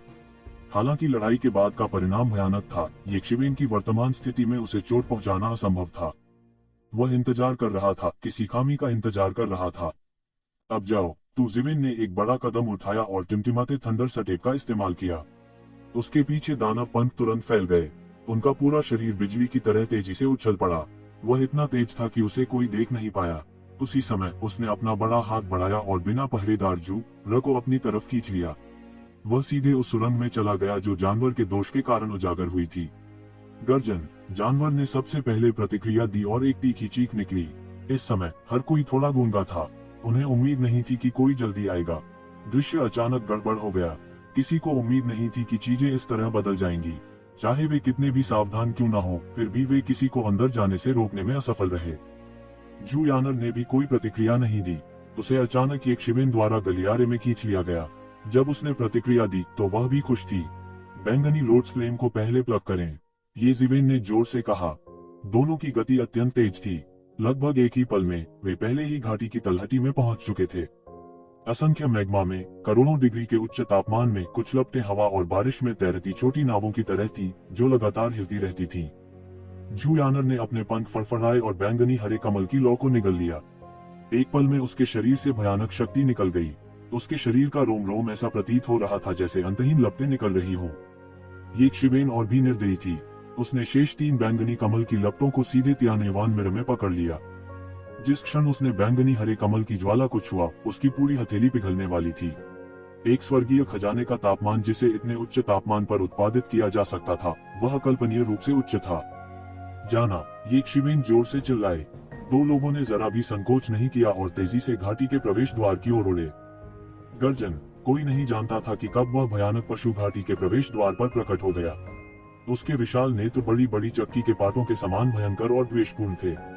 बूम। उसने अपना रक्तरंजित मुंह खोला और सैकड़ों मीटर मोटी ज्वाला उगल दी। यह जहां भी गुजरता मैग्मा को हिलाकर मंथन किया जाता। 2 लोग बुरी तरह भड़क गए और बमुश्किल इस आघात से बच पाए। धिक्कार है, यह जानवर रास्ता रोक रहा है। हम क्या करने जा रहे हैं? जू यानर भी थोड़ी हताश थी। वह सीधे अपने मानव रूप में वापस आ गई। उसकी मूल रूप से गोरी और पारदर्शी त्वचा लाल हो गई, जिससे अद्भुत लपटें निकल रही थीं। हालांकि उसके कपड़े भी कमजोर मार्शल उपकरण नहीं थे, फिर भी वह बैंगनी लोड्स फ्लेम द्वारा उगलने वाली लपटों का सामना कैसे कर सकती थी। वह सीधे जलकर राख हो गई। अनंत मैग्मा के बीच एक सुंदर नग्न शरीर प्रकट हुआ। उसके पास एक कामुक आकृति थी और लाल मैग्मा के बीच विशेष रूप से आकर्षक थी। उसकी आश्चर्यजनक बर्फ सफेद त्वचा विशेष रूप से आकर्षक थी, लेकिन इस समय वह शर्मिंदा होने की परवाह नहीं कर सकती थी। अगर उसे इस जानवर ने निगल लिया होता तो यह इसके लायक नहीं होता। ये जीवेन ने एक गहरी सांस ली और अचानक उसके हाथ में एक साधारण और बिना अलंकृत कीमती तलवार दिखाई दी। यह अभी प्रकट हुआ था और एक अटूट भयंकर आभा ने पहले ही आकाश और पृथ्वी को मिटा दिया था और तुरंत पूरी घाटी को भर दिया था। तलवार के तल पर तलवार के शरीर को बंद करने वाले कानूनों की 100 से अधिक जंजीरें थीं, मानो इसे अचानक बाहर उड़ने से रोकने के लिए। दो प्राचीन शब्द एविसी में किसी प्रकार की जादुई शक्ति थी जिसने जुयानर को स्तब्ध कर दिया। एविसी तलवार, क्या यह एविसी की पौराणिक तलवार हो सकती है? जुयानेर की आंखें अविश्वास से फैल गईं। यदि यह वास्तव में पौराणिक तलवार होती तो यह खबर फैलते ही पूरी दुनिया हिल जाती। लेकिन इस बात की परवाह किए बिना कि यह असली है या नकली, एविसी तलवार पहले से ही इतनी शक्तिशाली थी कि वह एक पल में उसके दिमाग को प्रभावित कर सकती थी। यह बस डरावना था। ये जीवेन के हाथ कांप रहे थे और उसकी आंखें लाल हो गई थीं। ऐसा लग रहा था जैसे वह भयानक बपतिस्मा का अनुभव कर रहा हो। भाड़ में जाओ, ये जीवेन के हाथ में एविसी तलवार हिंसक रूप से कांपने लगी। ऐसा लग रहा था जैसे यह बहुत बड़ा बोलबाला बना रहा हो। फिर एक भयानक रक्त लाल तलवार प्रकाश क्षैतिज रूप से गिरा। इसने मैग्मा को विभाजित किया और 100 मीटर चौड़ा निर्वात क्षेत्र बनाया। फिर यह ऊपर के अशुभ जानवर की ओर दौड़ा। पुची, तलवार की रोशनी बहुत तेज थी और इसने सीधे जानवर के आधे शरीर को काट दिया। मैग्मा में रक्त छिड़का। गर्जन, जानवर बार बार चिल्लाया और उसका शरीर हवा में 2 हिस्सों में बंट गया। जाओ, चलो चलें, ये जीवेन ने कहा। जुयानर को पता नहीं क्यों, लेकिन उसे ये जीवेन की चीनी से कमजोरी का एक अभूतपूर्व भ्रम महसूस हुआ। यह एक ऐसा एहसास था जिसे उसने पहले कभी महसूस नहीं किया था। जहां तक एविसी तलवार की बात है जिसने उसे चकित कर दिया था, वह पहले ही गायब हो चुकी थी। ऐसा लग रहा था कि वापस ले लिया गया है। वह थोड़ी उत्सुक भी थी। यदि यह पौराणिक तलवार थी तो किस प्रकार के उपकरण में यह पौराणिक अशुभ तलवार हो सकती है? यह असाधारण होना चाहिए। उनके शरीर पर अभी भी कई रहस्य थे। उसे अचानक थोड़ी दिलचस्पी महसूस हुई, लेकिन वह यह भी जानती थी कि यह उत्सुक होने का समय नहीं था। उसका शरीर फिर से सिंदूरी पक्षी के शरीर में बदल गया और वह हवा में उड़ गई। एक बड़े कदम के साथ उसने सीधे येज़िवेन को अपनी पीठ पर बिठाया और वे दोनों बिजली की गति से बाहर निकल आए। हुश, एक पल में सभी ने स्पष्ट रूप से महसूस किया कि घाटी के तल से एक चौंकाने वाली तलवार की रोशनी अचानक गिर गई। फिर एक विशाल खूंखार जानवर घाटी से बाहर निकला। कुछ बदकिस्मत लोग जो समय पर चकमा नहीं दे सके, उन्हें सीधे काट दिया गया और उनके शरीर मौके पर खून के धुंध के बादल में बदल गए। उनके पास चीखने का भी समय नहीं था और ऋषि क्षेत्र के विशेषज्ञों की दुखद मृत्यु हो गई। फिर एक सिंदूर पक्षी पहले ही निकल चुका था और सिंदूर पक्षी पर एक व्यक्ति बैठा था, लेकिन यह कौन हो सकता है? लेकिन वह व्यक्ति जो सीधे पहले भाग गया। ये क्षियुवु बुबुआगमिंग अचानक गुस्से से दहाड़े। उन्हें सीधे बाहर भागते देखकर उन्हें कैसे पता नहीं चला कि भीतर की वस्तु शायद उन्हें पहले ही मिल चुकी थी। यह सोचकर वह अत्यंत उदास हो गया और खून की उल्टी करना चाहता था। वे अपने जीवन से लड़े थे, लेकिन अंत में सभी लाभ वास्तव में उस शापित एक क्षियुवु द्वारा ले लिए गए थे। वह सचमुच मुंह भर खून थूकना चाहता था। हालांकि जब वह अभी भी गुस्से में था तो घाटी के भीतर से एक गुस्से वाली दहाड़ फूट पड़ी। उन्होंने देखा कि एक रक्तरंजित मुंह अचानक मैग्मा से बाहर निकला और इसने तल पर ऋषि क्षेत्र के कुछ विशेषज्ञों को निगल लिया। सीधे निगलने और पचाने से पहले उनके पास चीखने का समय भी नहीं था। तभी सभी को पता चला कि जिस जानवर को तलवार से आधा काट दिया गया था, उसने वास्तव में अनजाने में खुद की मरम्मत की थी। जल्दी करो और जाओ। इस समय येज़िवेन और अन्य लोगों के साथ परेशानी की तलाश करने का कोई समय नहीं था और वे केवल सभी दिशाओं में पागल होकर भाग गए। लेकिन यह जानवर पूरी तरह से गुस्से में था और आग की लपटें हवा में फट गईं। मैग्मा के उच्च तापमान के साथ जो लाखों डिग्री था, विस्फोट की शक्ति वास्तव में अपमानजनक थी। लंबे समय के बाद आधे से अधिक समूह का सफाया नहीं हो गया था और शेष लोग सिंदूर पक्षी की दिशा में भाग गए। दम्मित, ये क्षियुवु, मैं तुम्हें जाने नहीं दूंगा। उनमें स्वाभाविक रूप से सबसे तेज ये क्षियुवु था। उनमें से वह सबसे मजबूत था और उसकी चलने की तकनीक भी सबसे शानदार थी। वह पागलों की तरह सिंदूरी पक्षी की दिशा में पीछा करने लगा जिसे जुयान ने बदल लिया था। हाँ, इस समय भी उसने येज़िवेन को मारने की अपनी इच्छा नहीं छोड़ी थी। वे ज्वालामुखी की सतह से बाहर निकलने ही वाले थे कि येज़िवेन अचानक वर्मिलियन पक्षी के उत्तर से उठ खड़ी हुई। उसकी अभिव्यक्ति ठंडी थी और कुछ हद तक हिंसक अभिव्यक्ति के साथ उसकी आंखें लाल थीं। उसने अपना मुंह तोड़ दिया और मुस्कुराते हुए गु बुआंगमिंग की ओर देखा। वह पहले ही अपनी अधिकांश ताकत वापस पा चुका था और इस समय उसने बस ठंडेपन से कहा, मेरे लिए मरो। उसके हाथ में धीरे धीरे एक रॉलेट घूमा और एक आश्चर्यजनक आभा फूट पड़ी। मंत्र और जादुई शक्तियों की आभा उसमें से निकली, मानो हर मिनट और हर सेकंड में एक जादुई शक्ति पैदा हो रही हो। वह क्या है?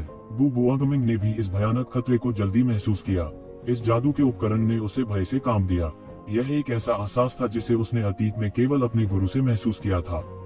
बूम! रूले बड़ा और बड़ा होता गया और यह गु बुआंगमिंग के शरीर पर सीधे प्रहार करते हुए भयंकर रूप से नीचे गिरा। यीक्षियुवु, तुम बहुत क्रूर हो। गु बुआंगमिंग अचानक समझ गए कि यीक्षिवेन क्या करना चाहते हैं और वह डरावनी आवाज में दहाड़े, तुम मुझे नहीं मार सकते, तुम मुझे नहीं मार सकते। टकराना! इससे पहले कि वह बोलना समाप्त कर पाता, वह सीधे 10,000 स्पेल रूलेट से टकरा गया और उसका पूरा शरीर परवले की तरह उड़ गया। अगर यह सामान्य परिस्थितियों में होता तो यह कोई बड़ी बात नहीं होती। यह केवल एक भारी चोट होगी, लेकिन अब उसके पीछे एक क्रोधित और भयानक जानवर था। इस जानवर ने अपना खूनी मुंह खोल दिया और गु बुआंगमिंग को तुरंत इसमें तोड़ दिया गया जैसे कि यह योजना बनाई गई हो। दरार, हड्डियों के टूटने की आवाज सुनी जा सकती थी और एक पल में गु बुआंगमिंग की आकृति दिखाई नहीं दे रही थी। खून! इस हमले के बाद येजिवेन ने 10,000 स्पेल रूले को वापस ले लिया और उसका पूरा शरीर इस तरह ढह गया जैसे उसने अपनी सारी ताकत खो दी हो। उसने लगातार 2 बार अपनी सारी जादुई शक्ति समाप्त कर दी थी और उसकी नींव भी घायल हो गई थी। सिंदूरी चिड़िया के शरीर पर बड़ी संख्या में पंख उगाए जो उसे अंदर ही अंदर लपेटे हुए थे। प्लॉप! कई विशेषज्ञ जो घाटी में उत्सुकता से प्रतीक्षा कर रहे थे, उन्होंने अचानक देखा कि ज्वालामुखी का गड्ढा, जिसे शांत होना चाहिए था, अचानक हिंसक रूप से कांपने लगा। जल्द ही उन्हें पता चला कि अंदर ही अंदर एक बड़ी लड़ाई छिड़ गई होगी। फिर एक आश्चर्यजनक तलवार की रोशनी अंदर से निकली और क्षितिज में गायब हो गई। हर कोई हक्का बक्का रह गया। किस तरह की तलवार की रोशनी इतनी भयानक थी? मैग्मा में ही एक अमर गुण था और किसी भी तरह के हमले को बाहर निकालना मुश्किल होगा। अधिक से अधिक यह मैग्मा की सतह में कुछ बदलाव लाएगा। यह पहली बार था जब किसी तलवार की बत्ती सीधे बुझ गई थी। हालांकि इससे पहले कि वे यह पता लगा पाते कि नीचे क्या हो रहा है, एक उग्र लाल आकृति उसमें से उड़ गई। इसने एक राक्षसी लहर पैदा की। जैसे ही वह उग्र लाल आकृति बच निकली, एक विशाल मुंह जो कई हजार फीट चौड़ा था, अचानक लावा से उभरा और सभी की आंखों के सामने आ गया। यह तुरंत शून्य में सिंदूर पक्षी की ओर बढ़ गया। टकराना! जब ऊपरी और निचले जबड़े बंद हो जाते हैं तो भूकंप की तरह भयानक टक्कर की आवाज निकलती है। सभी ने महसूस किया कि उनकी रीढ़ में ठंडक दौड़ रही है और वे कल्पना कर सकते हैं कि अगर इस भयानक जानवर ने उन्हें काट लिया तो क्या होगा। आखिर क्या चल रहा था? क्या हो रहा था? वहां नीचे क्या चल रहा था? कोई भी निश्चित रूप से नहीं कह सकता था कि वहां क्या चल रहा था। ऐसे माहौल में जांच के लगभग सभी तरीके बेकार हो गए। हर कोई केवल उत्सुकता से प्रतीक्षा कर सकता था। लेकिन अब ज्वालामुखी की सुप्त अवधि समाप्त होने वाली थी और केवल एक सिंदूर पक्षी बाहर निकला। यह एक प्रसिद्ध सिंदूर पक्षी था। फीनिक्स कबीले के हाई प्रोफाइल की तुलना में वर्मिलियन बर्ड 4 प्रतीकों में से एक के रूप में निस्संदेह बहुत अधिक कम महत्वपूर्ण था।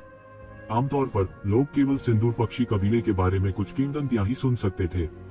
कई प्राचीन देवताओं ने कभी भी सिंदूरी पक्षी को व्यक्तिगत रूप से नहीं देखा था। सूरज की रोशनी में वर्मिलियन पक्षी का पूरा शरीर सूरज की तरह एक भयावह बैंगनी नीली रोशनी उत्सर्जित कर रहा था। पौराणिक सूर्य गोल्डन क्रो कबीला नहीं था। इस समय उन्हें वास्तव में ऐसी अनुभूति हुई थी। हालांकि यह सबसे महत्वपूर्ण बात नहीं थी। सबसे महत्वपूर्ण बात यह थी कि वहां क्या चल रहा था। इस समय यदि कोई सिंदूरी पक्षी भी सबके सामने प्रकट हो जाए तो उनका ध्यान आकर्षित करना कठिन होगा। क्या वह क्रूर जानवर हो सकता है जिसका किसी ने पहले उल्लेख किया है? वह जिसने एक बार एक भूत में अविनाशी लोक देवता को निगल लिया था। यह अभी भी जीवित कैसे है? हे भगवान, यह बहुत डरावना है। शाश्वत क्षेत्र का उल्लेख नहीं करना, यहाँ तक ऋषि क्षेत्र से बचने में भी मुश्किल समय होगा। जिसके बारे में बोलते हुए ऋषि क्षेत्र के सैकड़ों देवताओं में से केवल एक सिंदूर पक्षी क्यों निकल गया? क्या हुआ अंदर? बहुत से लोगों ने पहले ही कुछ अनुमान लगा लिया था, लेकिन उन्हें अभी भी इस पर विश्वास करना कठिन लग रहा था और वे इस पर विश्वास करने को तैयार नहीं थे। यदि वास्तव में ऐसा होता तो यह वास्तव में एक बड़ी त्रासदी होती। सैकड़ों ऋषि विमान देवता युद्ध में मारे गए थे। भले ही यह प्रसिद्ध कुरपुर स्ट्रोट था जिसे शाही सम्राटों का चयन करने के लिए कहा गया था, यह सभी को चौंका देने के लिए पर्याप्त था। खबर फैलते ही पूरी दुनिया हिल जाएगी। हे भगवान, यह नहीं हो सकता।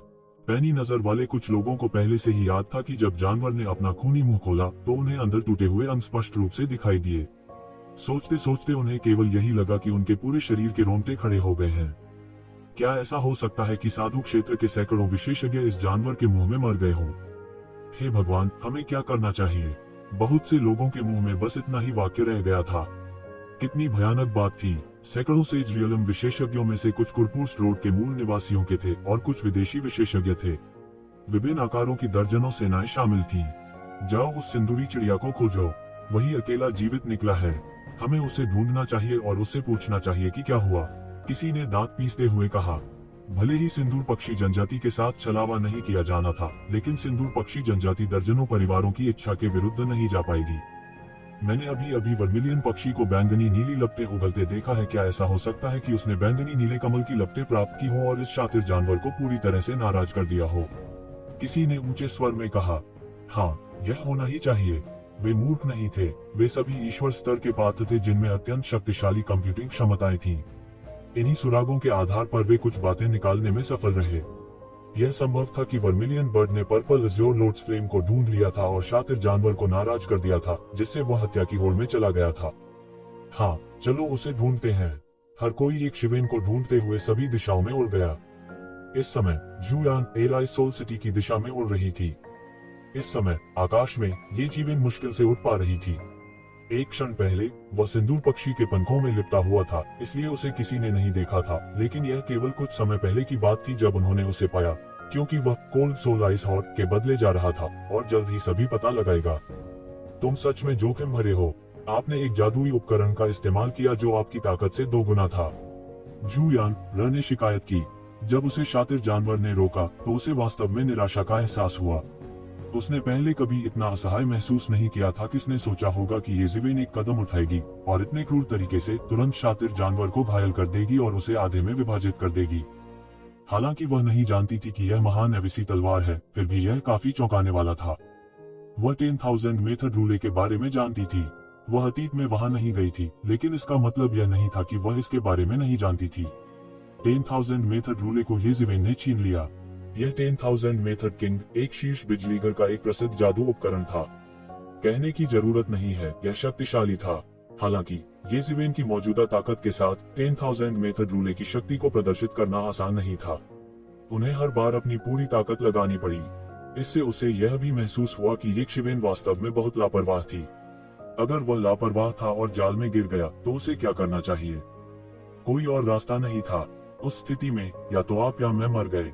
अगर हम बाहर नहीं गए तो हम कैसे बच सकते हैं? ये ज़िवेन ने बैठकर फीनिक्स रीजनरेशन तकनीक का संचालन किया। फीनिक्स के रोने की आवाज सुनी जा सकती थी। अब जब उसने उस समय की स्थिति के बारे में सोचा, यहाँ तक ये ज़िवेन, जो हमेशा एक बड़े दिल वाला व्यक्ति था, भी डर गया। क्या आप अभी ठीक हैं?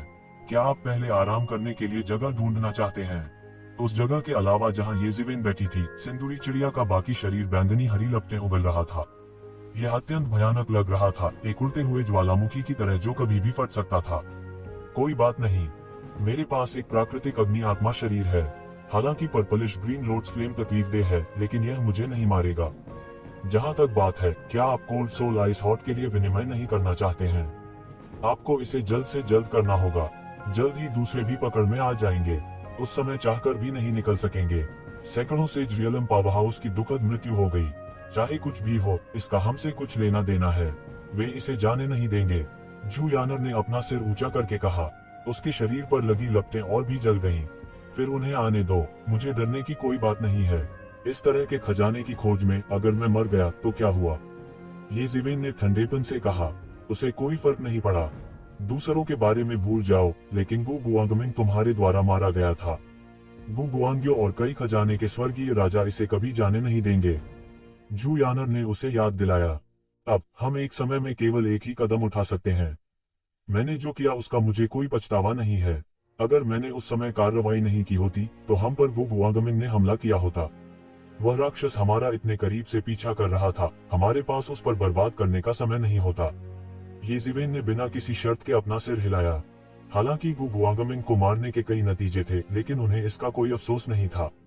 एक असली आदमी को निर्णायक होना चाहिए। पछताने की कोई बात नहीं थी। मैं तुम्हें पहले आइस सोल सिटी भेजूंगा, फिर मैं एकांत में अभ्यास करने के लिए जगह ढूंढूंगा। हा, इस बार मैंने आखिरकार आग ढूंढ ली। मैं निर्वाण लेने जा रहा हूँ।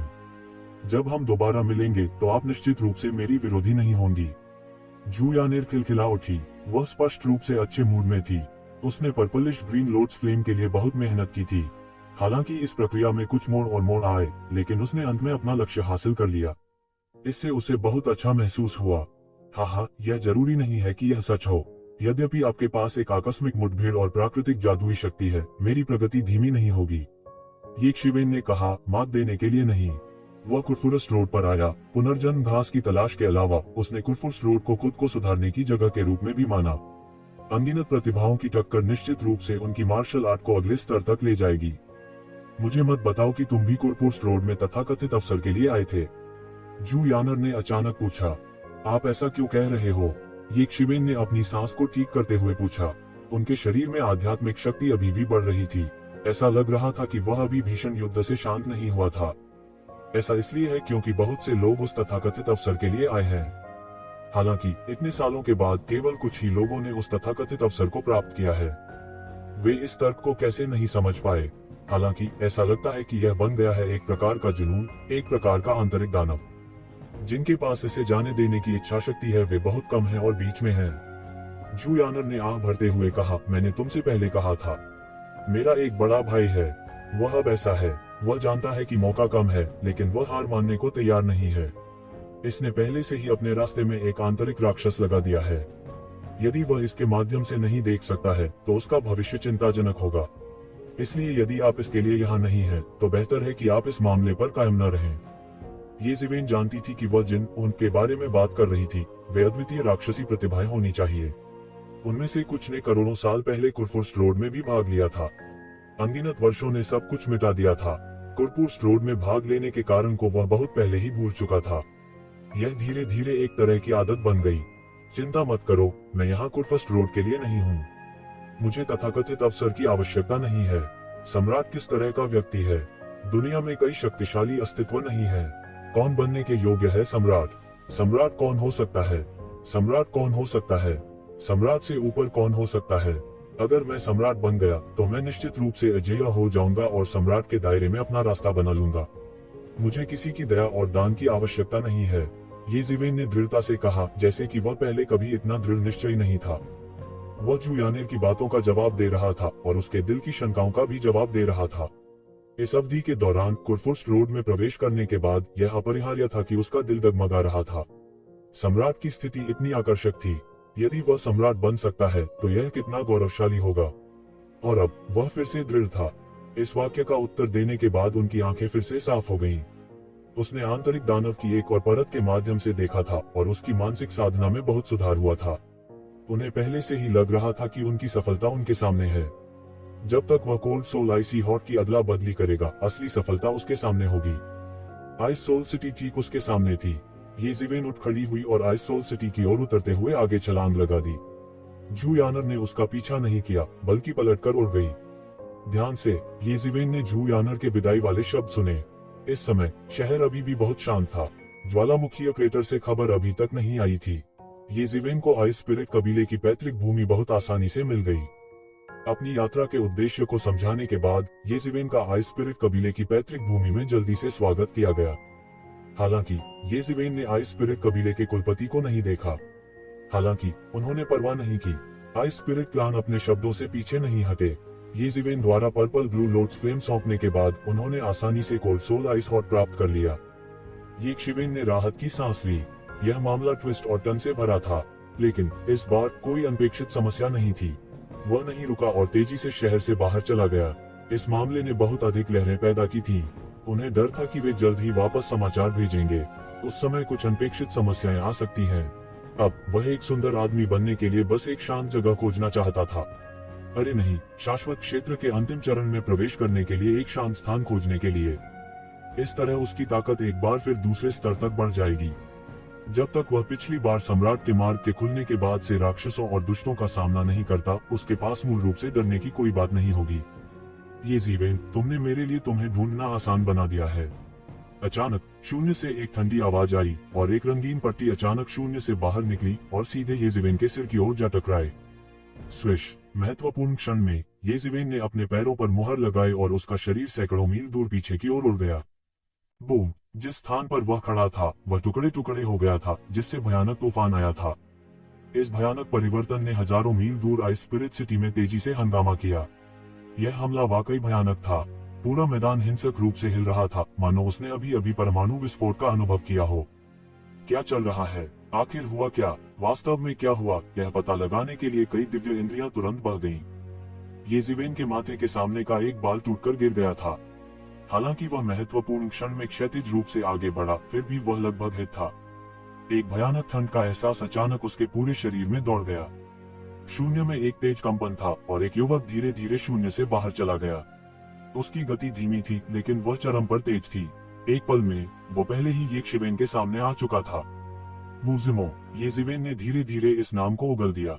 हालांकि उसने इस व्यक्ति को पहले कभी नहीं देखा था। उसकी शक्ल 70 से 80% वू ज़ियू के समान थी, इसलिए उसे पहचानना मुश्किल नहीं था। वू ज़िमो का चेहरा पत्थर की मूर्ति की तरह गड़ा हुआ था।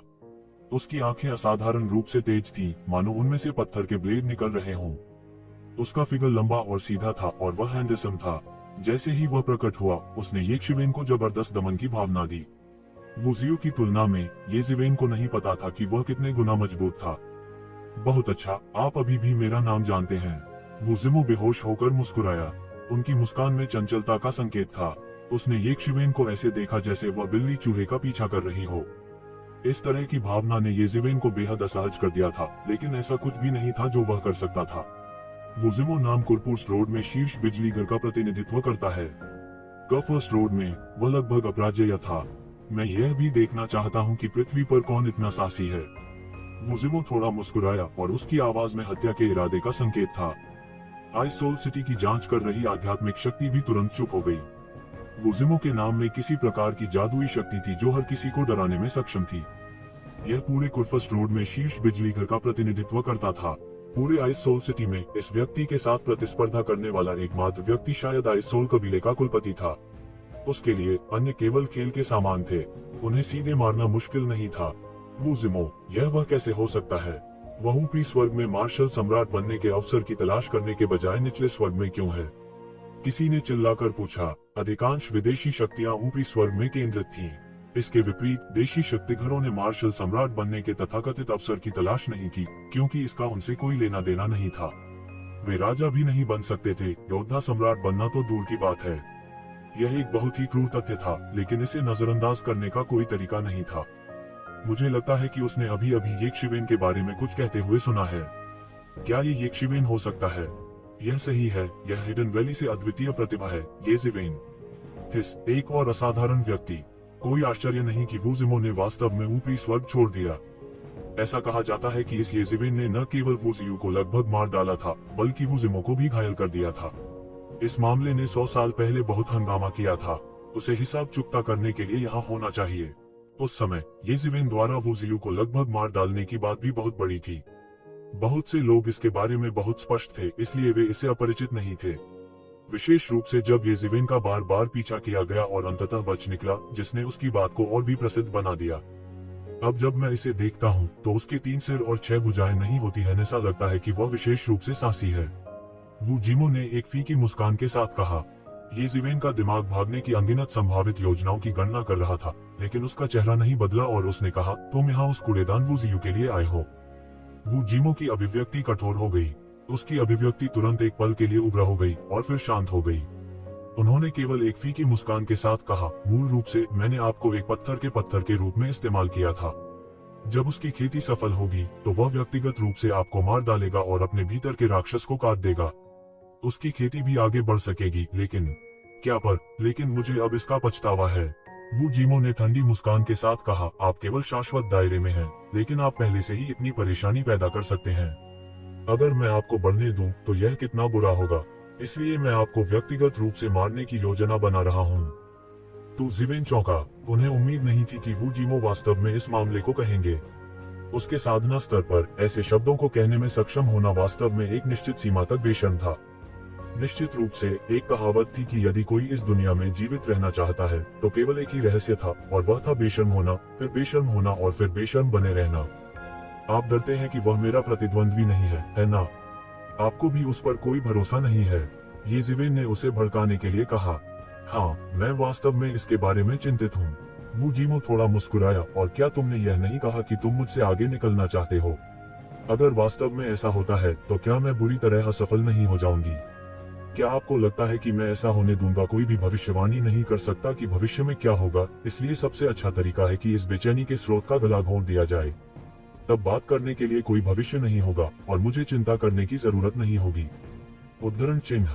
वू जीमो ने इस मामले को बहुत ही उदासीनता से कहा। सभी सामूहिक रूप से अवाक थे। यह मामला वास्तव में ऐसा था। यदि वे होते तो प्रबल शत्रु का भी पालने में गला घोंट देते, पर कुछ ही ऐसे थे जो इतने मर्यादापूर्ण ढंग से कह सकते थे। एक आदमी एक चेहरे के साथ रहता है और एक पेड़ एक छाल के साथ रहता है। जब कोई ताओ के स्तर तक साधना करता है तो उसके पास क्या नहीं हो सकता है। उसका जीवन काल और भी शाश्वत था। क्या यह सिर्फ एक चेहरा नहीं था? लेकिन इसने वू जीमो को और भी भयानक बना दिया। दूसरों के लिए वह उन चीजों की बिल्कुल भी परवाह नहीं करता था जो सबसे ज्यादा जिद्दी थी। दूसरे शब्दों में, उनमें ऐसी कमजोरियां नहीं थी जिनसे निपटना उनके लिए और भी कठिन हो।